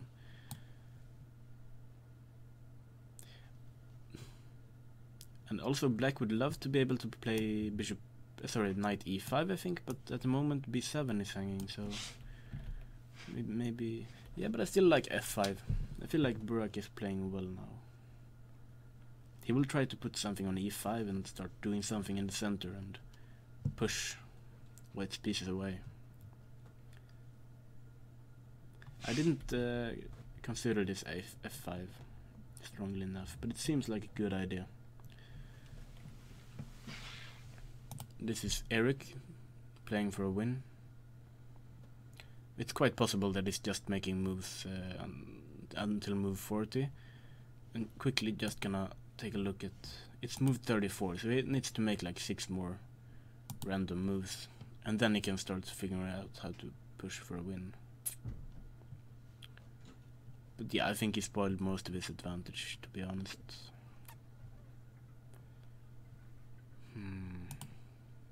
Omar. No, I think black is doing okay. Wait, how is the material? No, white is a pawn up.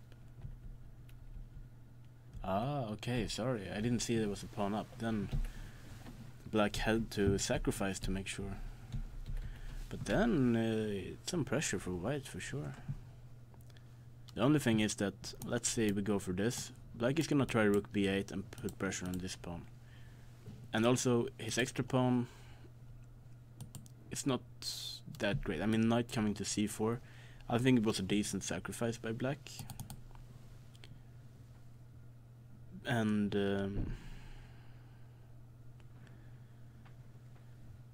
yeah, I still don't think it's gonna be easy for white to win this, because also a lot of pawns have been exchanged, and if he wants to play for a win, he has to push some pawns at some point, and then there are even more weaknesses. Like if you play b4, this knight on c4 is gonna be amazing. Let's see how Majoral tries to keep up the pressure. He actually went for this, and I thought this was... did I say rook a4? I don't think I did, but...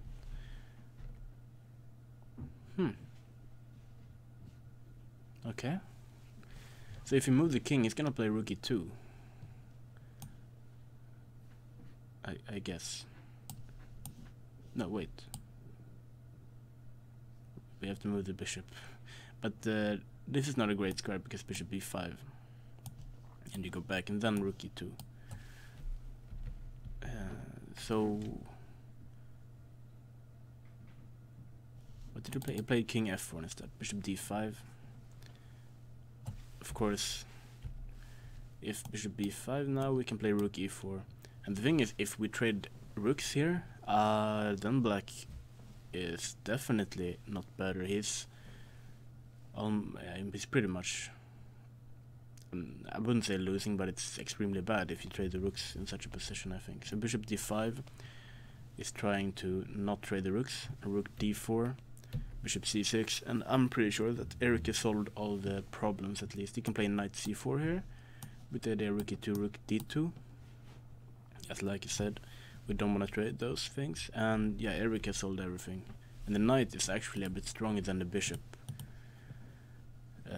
Because like this pawn on a5 is very good at fixing some weaknesses here. So we can aim for like a knight on c5. Like after knight c4 has to be a good move. The knight on e5. Maybe black should play a move like f6 here. Yeah, f6 looks like a good move to me. Just making sure the knight can't work very well. f6 must be the move.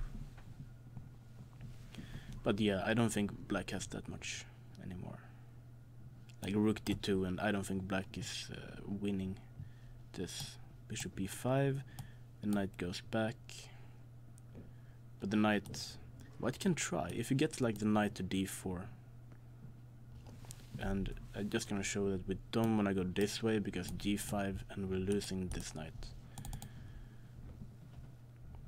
But that could be the problem with knight c4. If after f6 he has to go like this way, then yeah, I think maybe he's trying for something more. Also,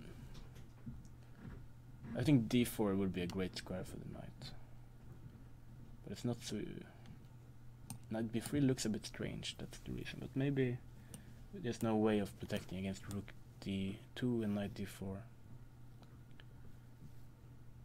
But I feel like here it's almost Eric who's pushing, and Mayoro is the one who has to be a bit careful.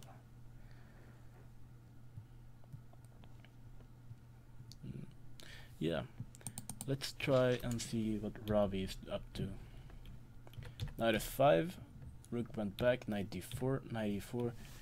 White's moves were coming so quickly that he really needed to do something in the center. Queen f3, rook e8, he takes.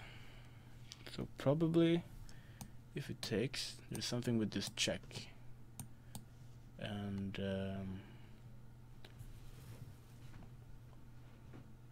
there should be something like immediate here.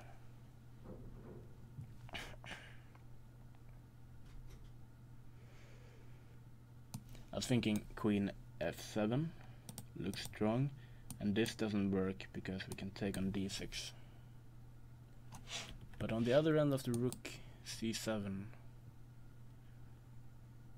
I didn't see like anything immediate.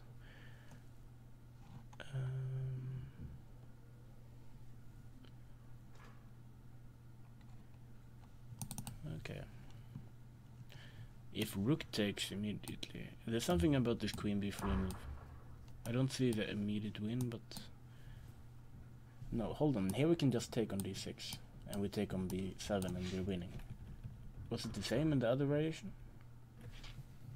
Am I just too tired to calculate? Like check, take on d6, and we're up a piece. I think we're just winning with white actually. I think I said Ravi in this game actually, so kudos to me. And Eric actually did play knight b3 like I liked, and I would very much like to play white now actually. I thought Mayoro was having a lot of fun, but I didn't like his knight e5.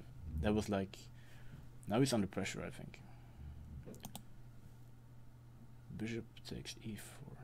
I think Tor Friedrich is simply losing, and it's resignable. I think he's losing a piece. No matter if you take with the rook, I don't think it makes a difference because we check. Knight e6, we just take. We have no other moves. We'll go here. We can. Maybe there's even something better here, but there's also like tactics like take on g7, knight f5, and take here. But this is the easiest. Like just take, and you're up a piece. So I think Tor Friedrich will resign this game. And Sangalp is trying to keep the rook, but he's not gonna manage to do that. It could be rook here. Takes, rook b8. But now he has to defend this pawn somehow, and I don't see another way of doing that. And if rook c2, we have knight c4, and I think this was a nice pawn sacrifice by Omer. This knight on c4 is so strong.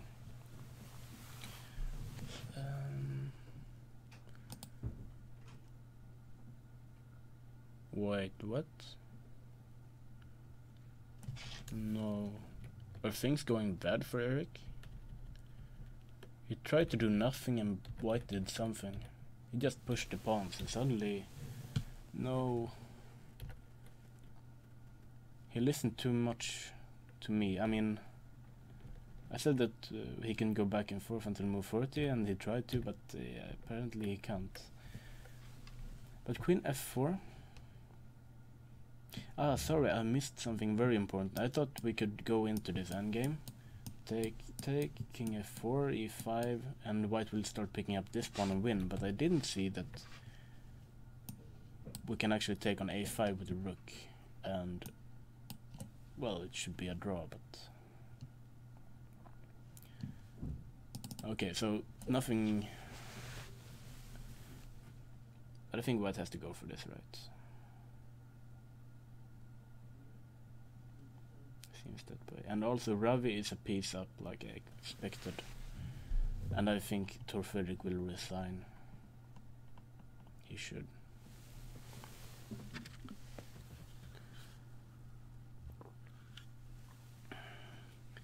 Just so you guys know, there's an which round is this? This is the 5th round. So there's a 6th game of the tournament later today at what's it called? 5 o'clock in the afternoon. And don't miss that game. And of course, I'm not going anywhere for now, but yeah, Tor Fredrik keeps playing, but just like Queen f7, and I think he will resign. He has 1 pawn for the piece and a very bad king. And this also looks a bit sad for black. It's like mate in maybe 3 or 4 moves. For Isak, who have an extra queen, which is always nice. What happened? Bishop takes, knight takes, and bishop b4.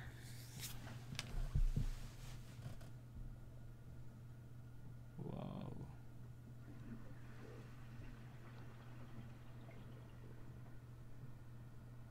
There's too much talent in this game. Bishop b4. That's an amazing move, to be honest.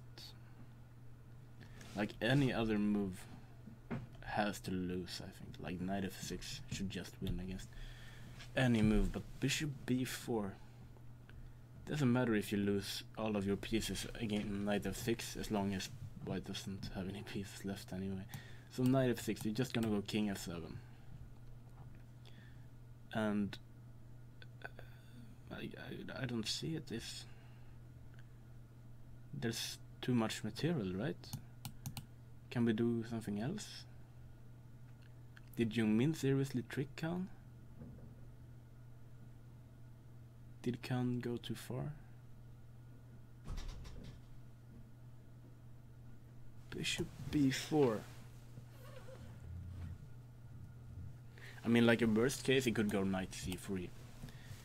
But I mean, this bishop is still strong, but still, is he really happy? Take rook e8. Maybe white has enough to maybe make a draw, but because the king is still kind of bad. But this was definitely not the plan. Oh, queen d4.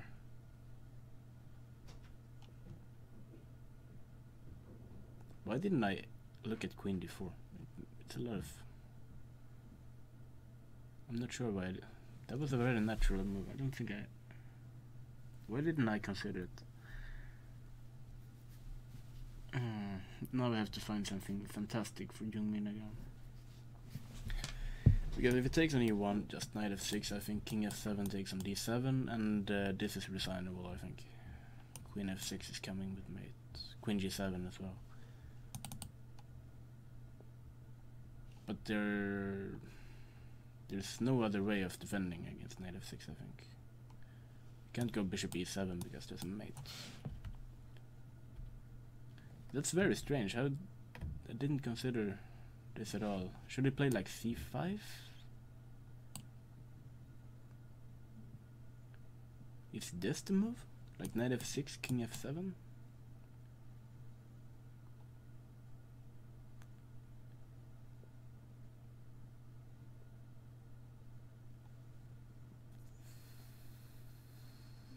Chess is a difficult game. I still don't understand, like, can we play rook takes e8?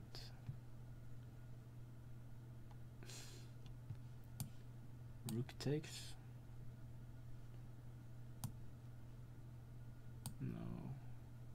Don't like that. c5 has to be the try here.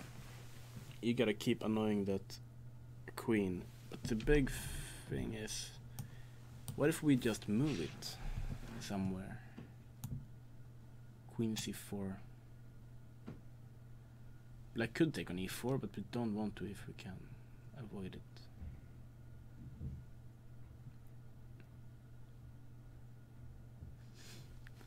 This is a crazy game. I think we're gonna stay close to it. Wow. I thought queen f7, but this is just... I think it's time to resign now, Cousin. And also, is this game seriously still going on?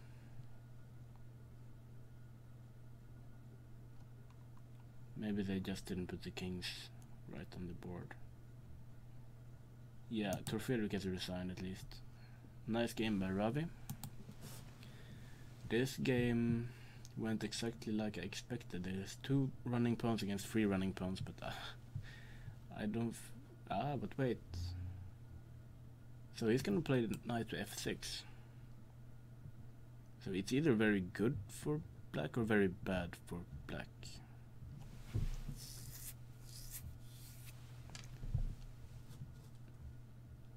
It kind of depends if you can start running with the g-pawn soon. How about Nikita? He played rook e5. Oh, that was the boring line. So he's gonna take on a5 now, and he's gonna go... Whoops. And he's gonna go into this.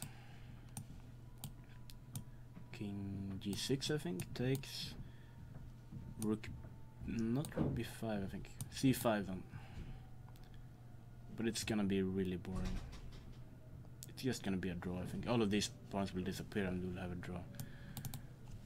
Maybe there was some way of pushing for more, but I think rook e5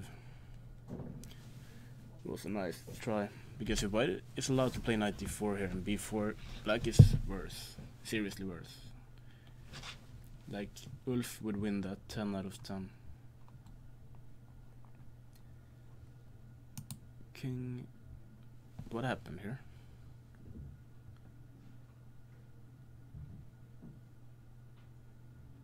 Someone please explain chess to me.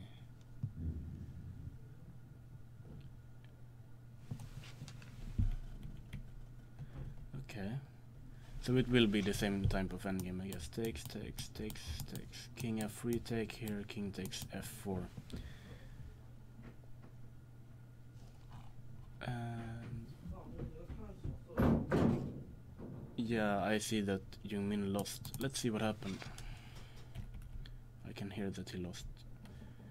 So, rook f8 doesn't seem like the best try. Bishop h3, obviously if we take the bishop, queen g7 is checkmate.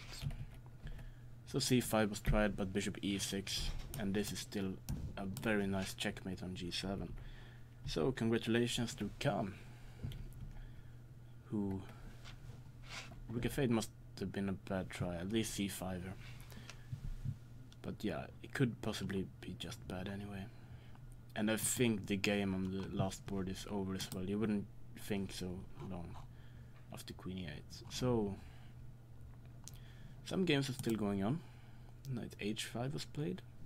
The king will probably move, and we can play g4 first because we have this. But maybe we can king g7 and then slowly start to push. It wouldn't like amaze me if Kantans won this, even though he's been under pressure for the entire game, and I'm kind of surprised that Majorov didn't go for the rook endgame, because now I really... oh wait, maybe he's going to play c5. And maybe it's just enough. Like knight b3, he will try to take.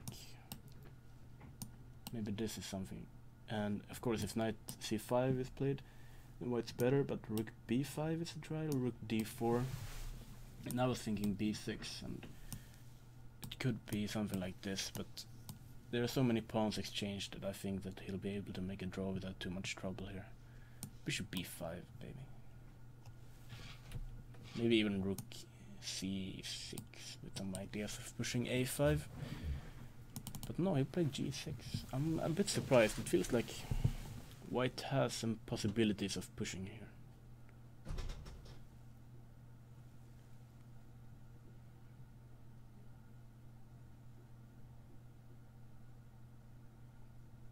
But to be honest, it's yeah, knight b3 was played, stopping c5 once and for all. Yeah, isn't this annoying? Like, the rook could be coming down here and trying to push on this pawn. I like white here, even though, of course, I still feel like it should be a draw, but it's not black who's pushing, I think. Knight e4 by Omer.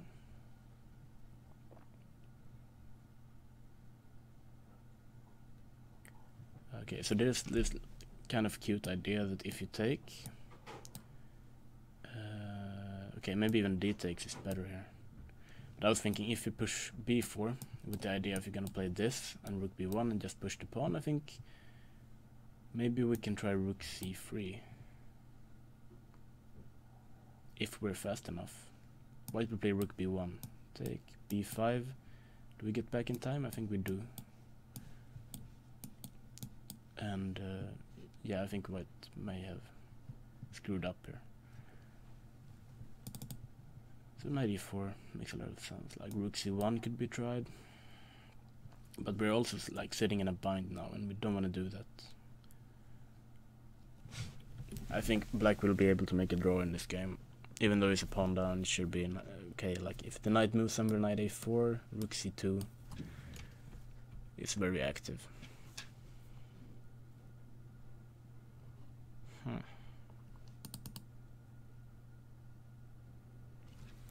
How is Milton doing?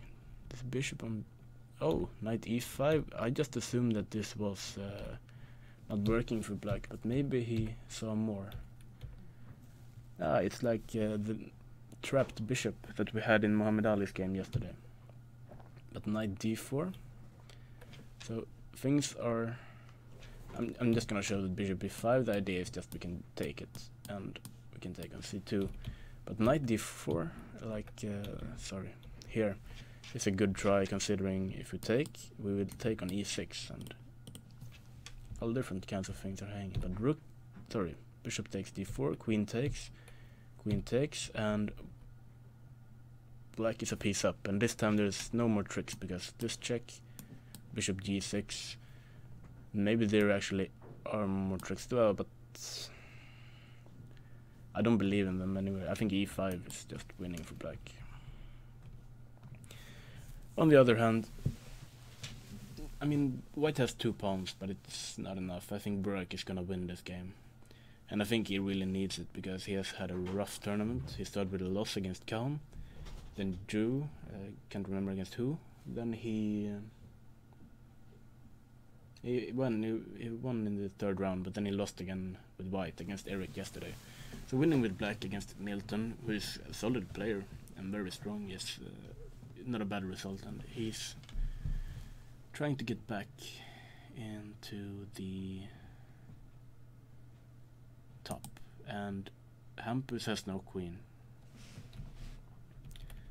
So apparently g4 was not the idea, but there was something more immediate. Rook takes, check.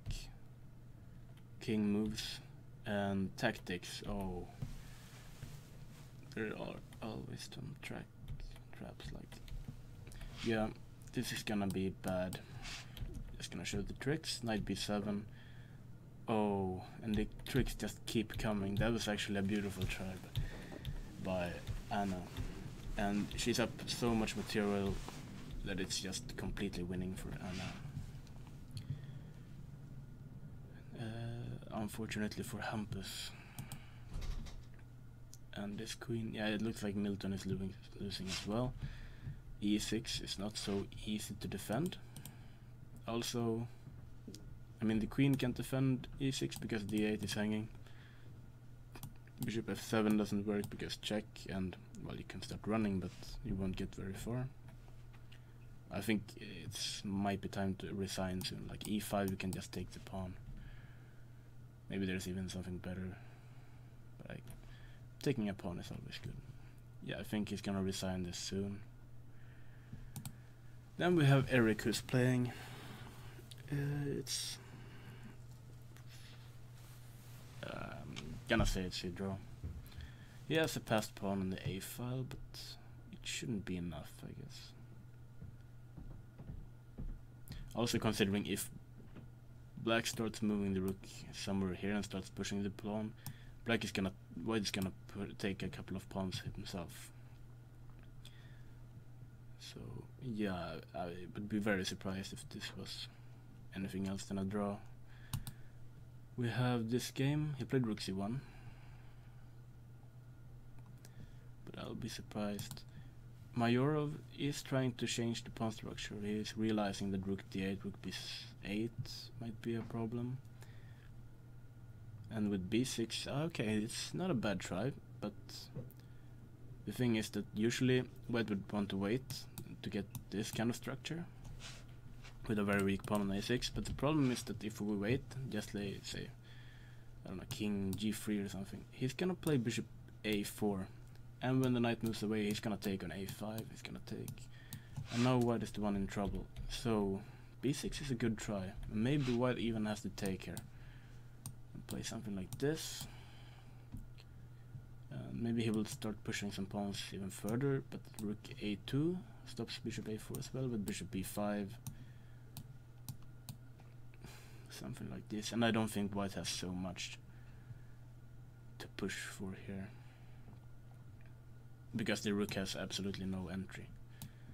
And if the rook goes away, we could consider pushing the a pawn eventually, or just do nothing, maybe. Knight c6. I think it's okay for black. He's gonna hold the draw.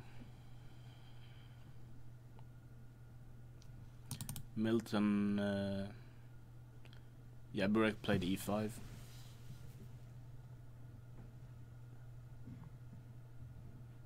Oh wait, what did I say here earlier? I'm so confused right now. He actually, no, it's Milton who is getting a third pawn, right? Oh, sorry, I thought I thought Milton was under pressure. I'm just very confused. Okay, so he gains a third pawn, right? On the other hand,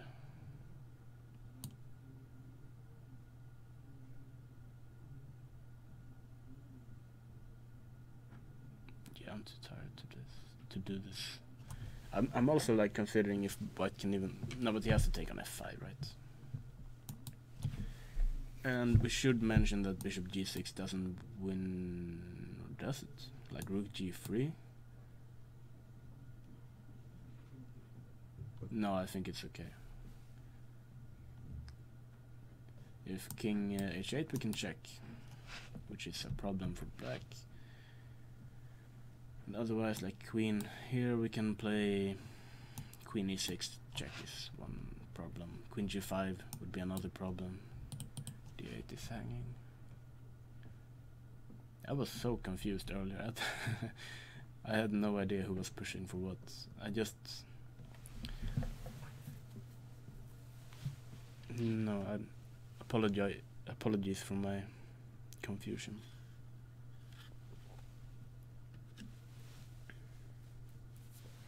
Okay, so a third pawn. I assume he will take here. And he has some chances against the king, like rook g3 and push the h pawn up the board. Sorry, that's not how pawns go. This is how pawns go. And maybe he knew what he was doing all the time, actually. Queen f6 is a very important move. I didn't see this at all. I just, in this position, I assumed that it was losing because e5 was coming, but now I'm not so sure, because black's king is very weak.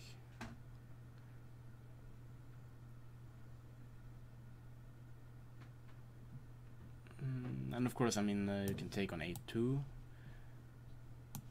But I mean, check. Maybe this is not so much fun. I'm not sure Milton is versatile. Maybe he's... I don't know if who's pushing for what even, but this is very interesting. Rook. Okay, so he checked first. Bishop g6, h4. He's going for it. Oh wait, this is brilliant. I didn't. Oh, I thought you had like queen f7, but d8 is. But and the king can't move, and you can't play. He has to try like f4, right?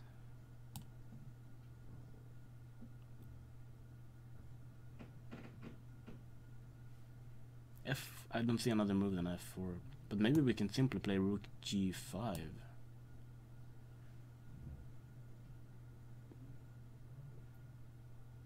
Is Milton like playing? Okay, what about this?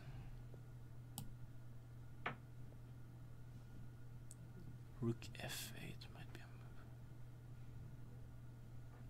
Check, and we're gonna play king queen f7. No, I don't like this anymore. Did I do something wrong?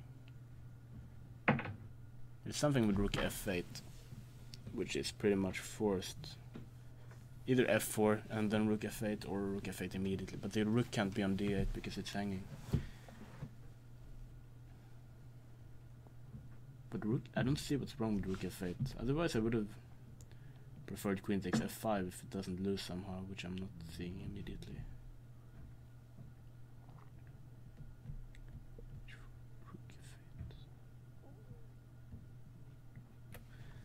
And we should just mention that the sacrifice never really works out because we have queen g7 and there's no draw here.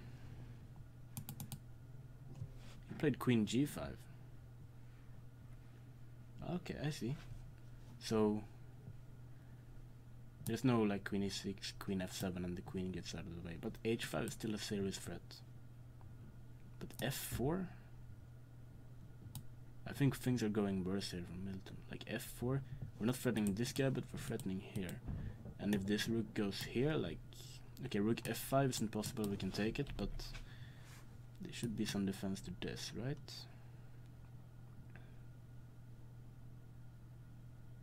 There should be. How about king h8 simply? But maybe there are some tricks with queen h6 here that I don't want to allow. Chess is difficult. Like if you play rook g8, I even think we can play h5 because takes queen h6, and yeah, we're kind of running out of good ideas here for black. He played king h8. That's a very simple solution if it works. So let's see queen h6. Obviously, if you play queen g7, I'm gonna take it and I'm gonna play h5. He has to try this, I think. But queen... no, sorry. I'm just gonna see how many moves they've made. Milton has made... they moved 35.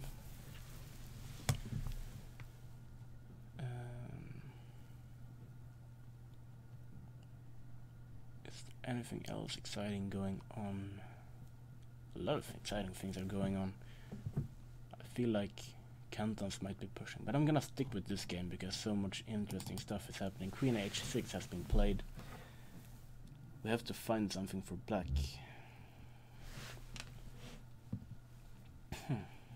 Rook g8, like I mentioned, still doesn't work. h5, brilliant sacrifice. Queen f6, and we can't go here because it's checkmate.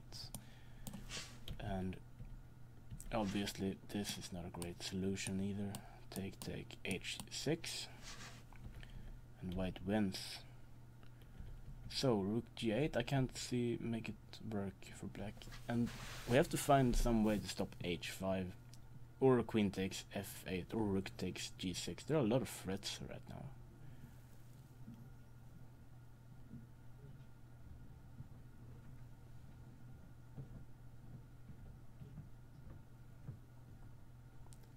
I have seriously no idea what went wrong in this game.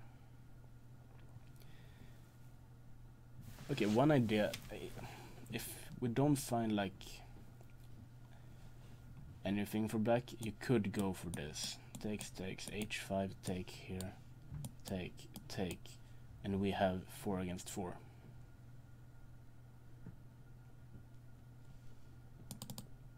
That's like the worst case solution. Black shouldn't lose that. Probably he's even... Okay, I'm not sure I'm gonna say better, but he shouldn't lose that. But we want something more, because we're a piece up. What could it be? Rook f6? Is rook f6 a move? But h5? Still h5 is the problem. I actually think it's gonna go queen g7 and we get this rook endgame that I just showed on the board.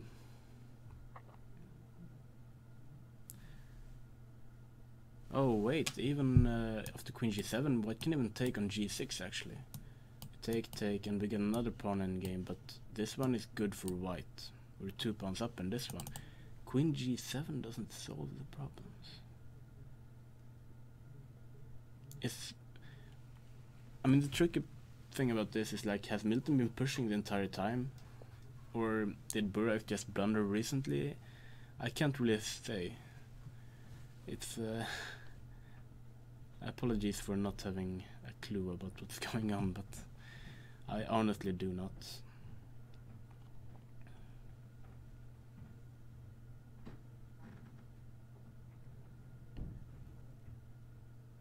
One thing I do know is that Kantans is pushing that pawn,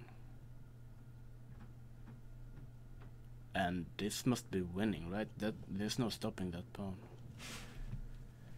Yeah, that's what I expected. I mean, somewhere around here things went wrong, because he just went for grabbing pawns, but the most important pawn is the one that gets queened, and I thought it was gonna be the g pawn, but surely the h pawn was even more. Yeah, nice. So if we take here and h6, there's no stopping that pawn either. So yeah, what's winning? Kantans will move to 4.5 out of... Is it 4.5? Yeah, it's 4.5 out of 5, and he'll be in a sole lead. That's unfortunate, because Kobo completely out-prepared Kantans. Well, he knew the opening much better. He was much better out of the opening. We get a position where we basically said only black can win, and apparently that was wrong, because white, well, he hasn't won yet, but he's gonna win. Let's take a look at Eric.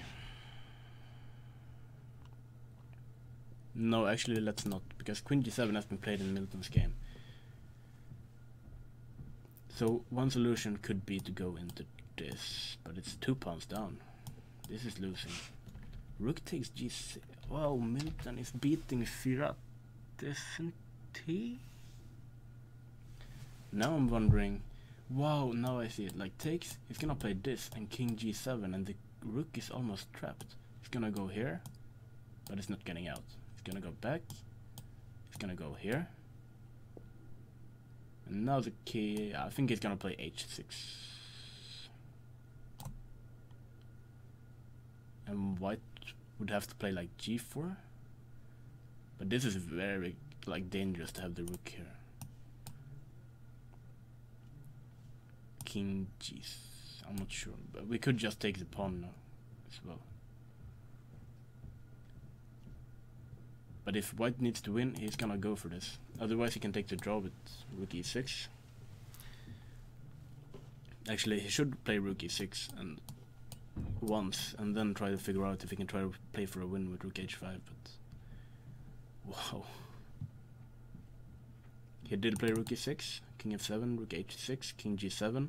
He can take the draw if he wants to, or he can try to fight with rook h5.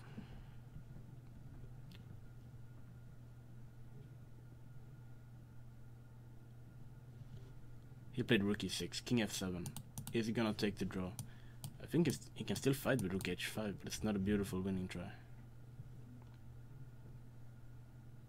I think black can even demand the draw now, perhaps, if they repeat it 3 times. Or maybe it's after the next rook e6. No, I think he can. I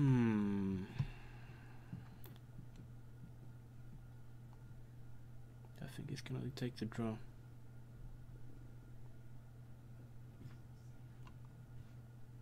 That was a crazy game. Seriously, it is a crazy game, but let's update to see if we have any results or something. Yeah, Milton took the draw. Yeah, I don't know if anyone's gonna join me here in the commentary room, but it was crazy, and somehow the pawn, it feels like white got a lot more here than he. Yeah, this was strange. I mean, we left the rook c1, but I think he misplayed it here somewhere. Knight a4, and the knight's coming to c5, and this was a really nice idea. I think he must have missed this. You can't take on b3 because there's a fork on c5, so he takes on a3 and then check. No, sorry, rook moves and then check, and it takes this pawn. And white got a lot more activity, and suddenly this pawn is weak. I think Sankalp is gonna win now. The beautiful knight ended up on c3, and white is the one with the beautiful one. I think Sankalp is gonna win this. Then it's gonna be like Sankalp playing.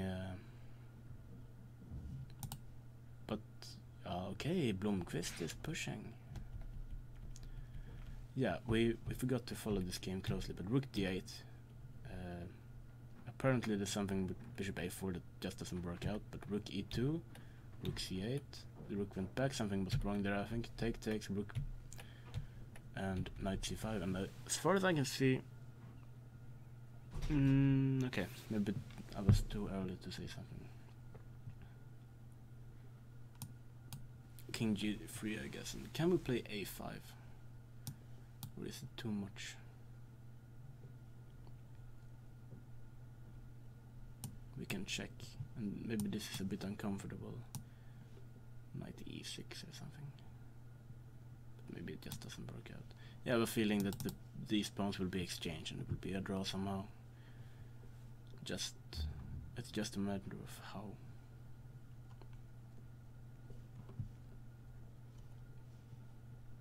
After a5, we could play this and then just go back and take the draw this way. Guess I'm not sure how you're. This looked dangerous, but I'm also not sure how to proceed. Like rook b8, and I don't think white has anything here.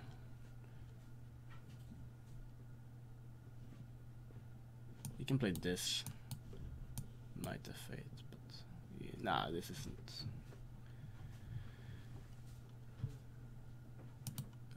It's just a draw after h6, but I'm guessing they put the kings wrong, because I'm pretty sure white's winning.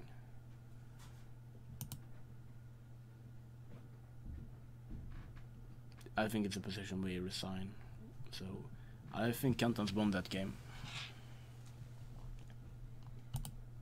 Then there's this game. Eric is pushing his pawn, but that's risky. Should we really be doing this? How far can we push it? Can we take another pawn?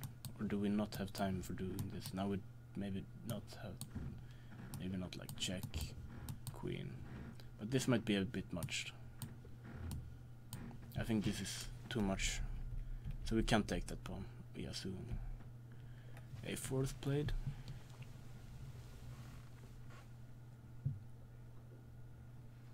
But the sensible thing here to play, I guess, is like d4.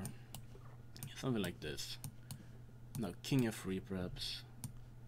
And this would be a draw, I guess. Like, just make yourself a passed pawn, push the c pawn as long as possible, and black's gonna take it with his rook, and we take the a pawn, and we have the draw.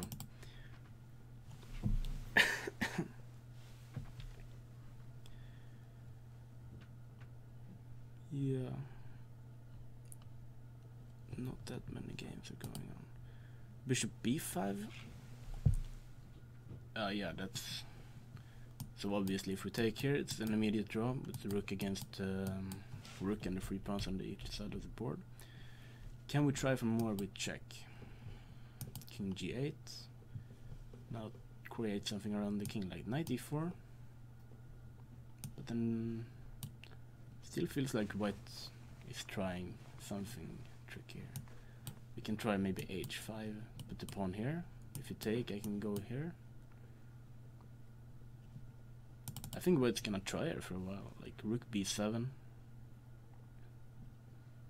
This is not that easy.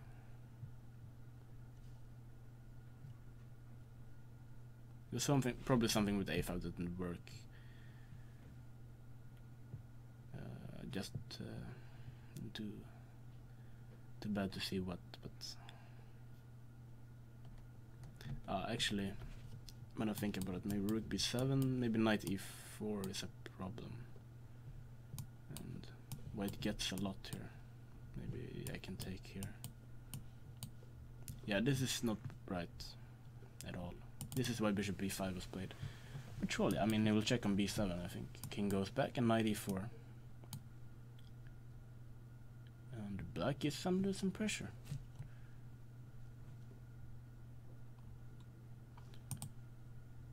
Row. Yeah, this is what happened. a3. Like a d4. He could also put the king on e2, I think. Makes a lot of sense.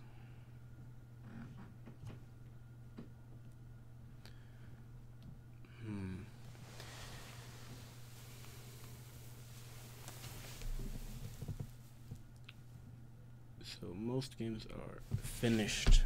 We expect a draw for Eric turn. We assume that the kings were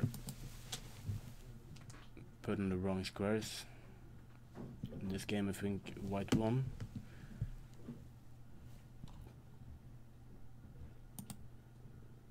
And we think Gupta's gonna win this, even though this game still demands some technique, but and so does Blomqvist game, but we think that white's pushing in both of them.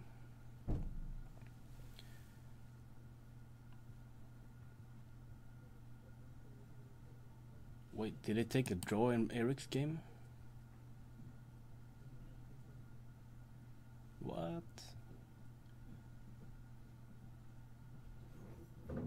Why? Isn't Eric clearly pushing here? Like knight e4? Was he afraid of taking this pawn? But no, this can't be it. Must be rook c6 then. But you don't want to take the draw here, I think. For example, you could go back with the knight here now. And the rook isn't as active as it was. But also h5, like I mentioned. Quite puzzling to me. If the pawn gets here, white has some serious winning chances. So it takes king h4. Maybe it's a draw, but I mean, I think black is seriously under pressure. It says a draw.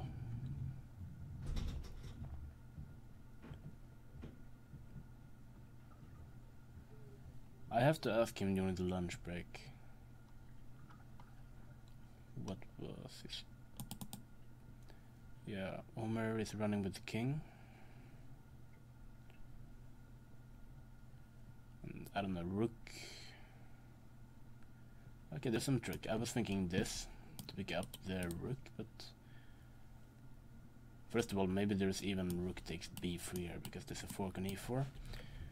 But also you could play knight e4, and we get into this pawn endgame. Rook f5 takes. Rook d6 is better, I think. But if we take here, maybe we have a lot of checks, which are very annoying, and we can't really move forward. And we go here, we play rook e2, and it's an immediate draw. So just to sum up, not rook f6.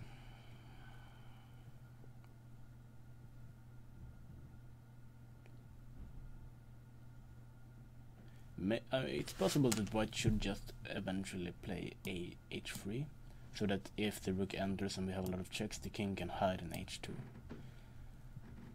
That's not impossible. And if the king would advance, it would be a checkmate, and I would get to go to lunch. But he's not gonna go there. But I still think h3 makes some sense.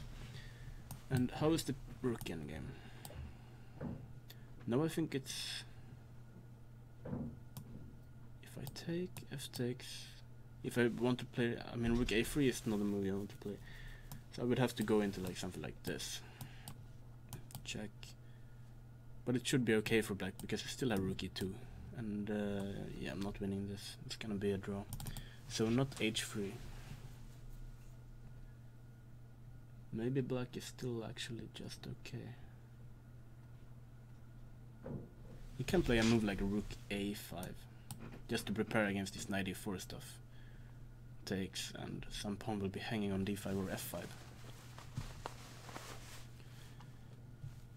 I think Eric agreed to the draw, and I don't like it. So we only have 2 games going. And it's Eric and it's Sankalp. And at first I thought Sankalp was... oh, sorry, this is not the position. I think, at least. No, this is the position. I just made too many moves. He's thinking, and he's a bit low on time.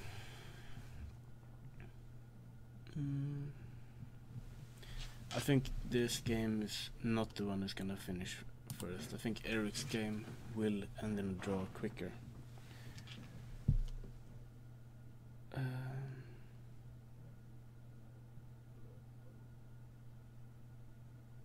Yeah. I don't see how white or black is trying to win this. d4. a2, king e2. Rook c1. Takes. King d3. Maybe whites can put some pressure, but... Wait, hold on. Where is a pawn up?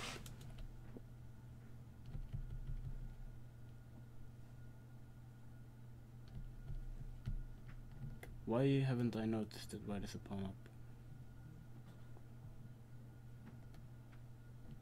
No, but then white is pushing for sure. I just assumed there was equal material. I'm so tired. No, but then white can surely push for this.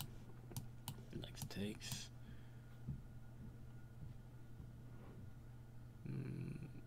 But rook a6 is quite a big problem, so I think rook c6. But if the rook is passive and you're a pawn up, then I think it should be quite decent winning chances for white, no? Maybe rook a5, so the king doesn't come up because we have f4.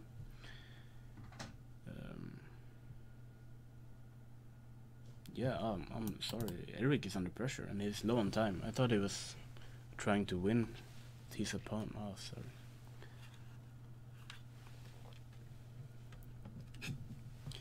Yeah, I'm at least gonna stay here for a while to see Eric finish his game because, yeah, he's my lunch company anyway. I might as well wait for him sitting here. What did he play? He played knight e6. He's gonna try and checkmate. So let's see the mate. Check. Okay, it wasn't a very complicated one. Rook h6. There we go. So instead knight e4 was played. And still, if we go king f3, we cannot play this because it's a checkmate here. But on the other hand, after king f3, it feels like you can annoy, and he is annoying with knight d2. White will probably play king e2. Can we take with the knight now? Because this isn't mate, right? Maybe we can play a calm move like king f2 when it's actually mate soon, but no immediate mate because h3 we have this square for the king. But on the other hand, it's also... I'm not sure how I'm gonna finish that sentence, because knight e4 doesn't make sense. We just go for this anyway. Oh, maybe he has to go for this. King e2, knight takes b3. And I think we have to check. King g4, No, I think... No, king f2 can't be right. There's a check on e4. How are we gonna mate?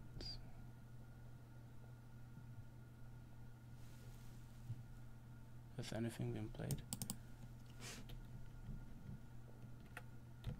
He played knight e4 in the game. So apparently he's not afraid of this.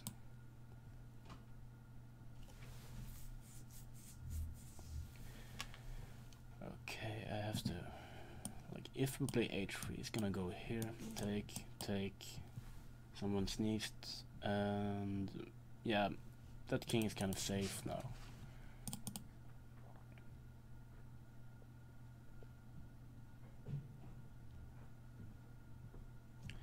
I have a bad feeling that Eric is gonna lose.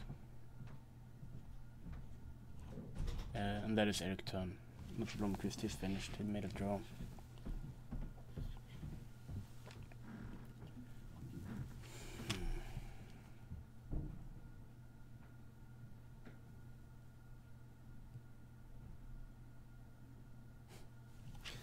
This is a funny game.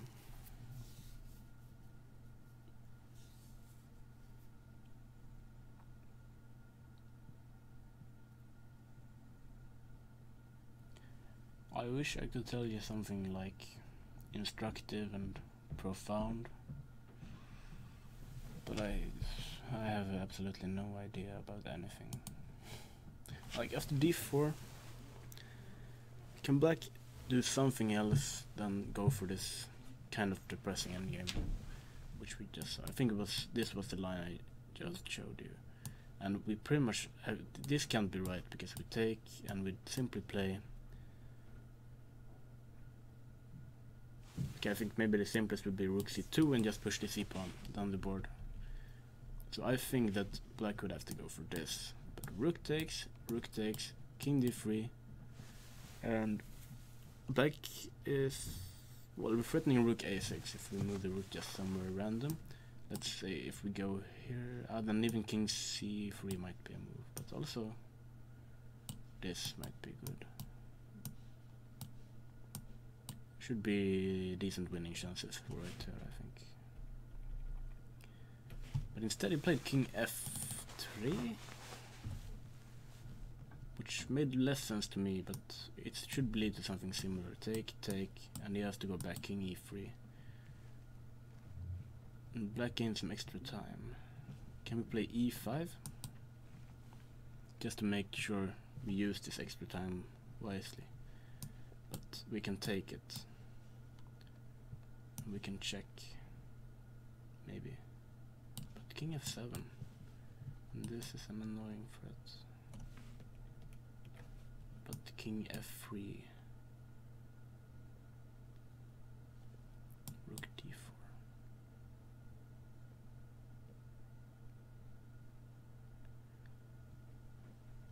You guys are probably wondering what I'm doing. I didn't like king f3. It feels like king e2 gave us more opportunities. Oh, but I actually realized that black shouldn't play rook c1, right? We should wait one move. Let's say something like king f6, c5, and now we get to trade an extra pawn, like rook c1, take. Well, this will be much more like drawing chances, because with those extra pawns there was like this weakness on d4. And now I think this should be a draw. Even though it's still trying, but... Okay, so not rook c1 immediately, just wait for c5 and then exchange an extra couple of pawns and should be close to the draw. Eric is low on time, again. Can it really be? So I'm gonna check. They're on move 49, so yeah, he got his extra time already. He did play king f6. Good boy. c5 has been played. I expect d takes c5, d takes c5, and we get this 3 against 2 rook endgame. Gupta played king f3, so Omer has the possibility of just repeating moves knight d2. He did. king e2 is gonna be played, or is he gonna try king g3? No, he's not gonna try this because he still can't get out of the checks. So he will probably. I don't think he's gonna repeat and take the draw, but I think he's trying to gain some extra time on the clock.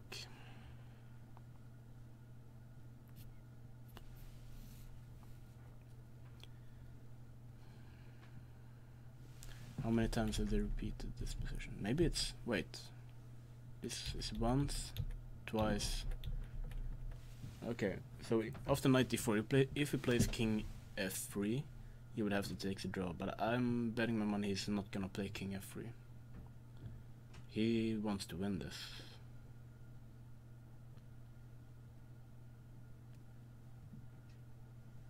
Not sure how, and if he, or if he can, but I feel like he's gonna try. Like, even if you don't think about the king, can we play like knight here? No, but this is too much for the white king.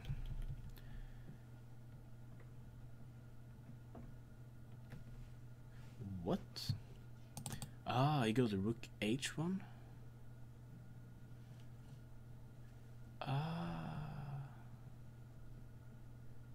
So that's a reason. Oh, this is a nice. That's the reason the king should be on e2 and on f3. So it takes. He's gonna put the king on c3, and then king e5, and that's a draw. King f3 wasn't the best try, I think. King e2. Okay, so Gupta actually did play king f3 and takes a draw. So it's only one game left, and I could finish the broadcast here, but I'm just gonna see the last couple of moves because I don't think he's gonna try and win this. Like, I think almost he should play king g2 here. And yeah, he can just play f3 and take the draw, I think, king g3. Alright. Good defense by Eric. Rook h1 was clever. I didn't see this idea here. But still, if you would have played king e2 here instead. Rook h1. I think I mentioned this variation. This can't be good. This must be losing, I think. Rook c2 and c5 and just push the pawn. So king f6, c5, take. But now it's the same story. If you go rook h1, there's no check. So we have to go into this. But of course, it should still be a draw. But here white can at least try. King g4 was played in the game. So what's the idea of the rook c3? Or even rook h4 check. And I mean, this can't be. Or is he gonna try this?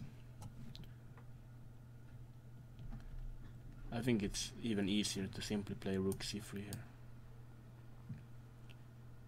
Or maybe I'm wrong here, but rook a5, king e5.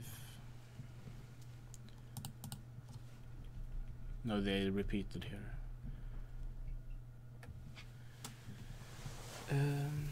Yeah, I think I'm gonna assume this game ends in a draw, and I'm gonna finish this broadcast now, and I'm really quite hungry. I'm gonna go for lunch, but I'll be back in 3 hours because 5 o'clock in the afternoon there will be round number 6, and we have a leader. Tom Skantans won his game against Kobo. A very strange game. Kobo played a very nice opening, but he may have pushed too hard, and he should, I think, play Ravi Haria on the first board, who beat Coulson today. So thank you so much, and I'll see you in the afternoon. Thank you.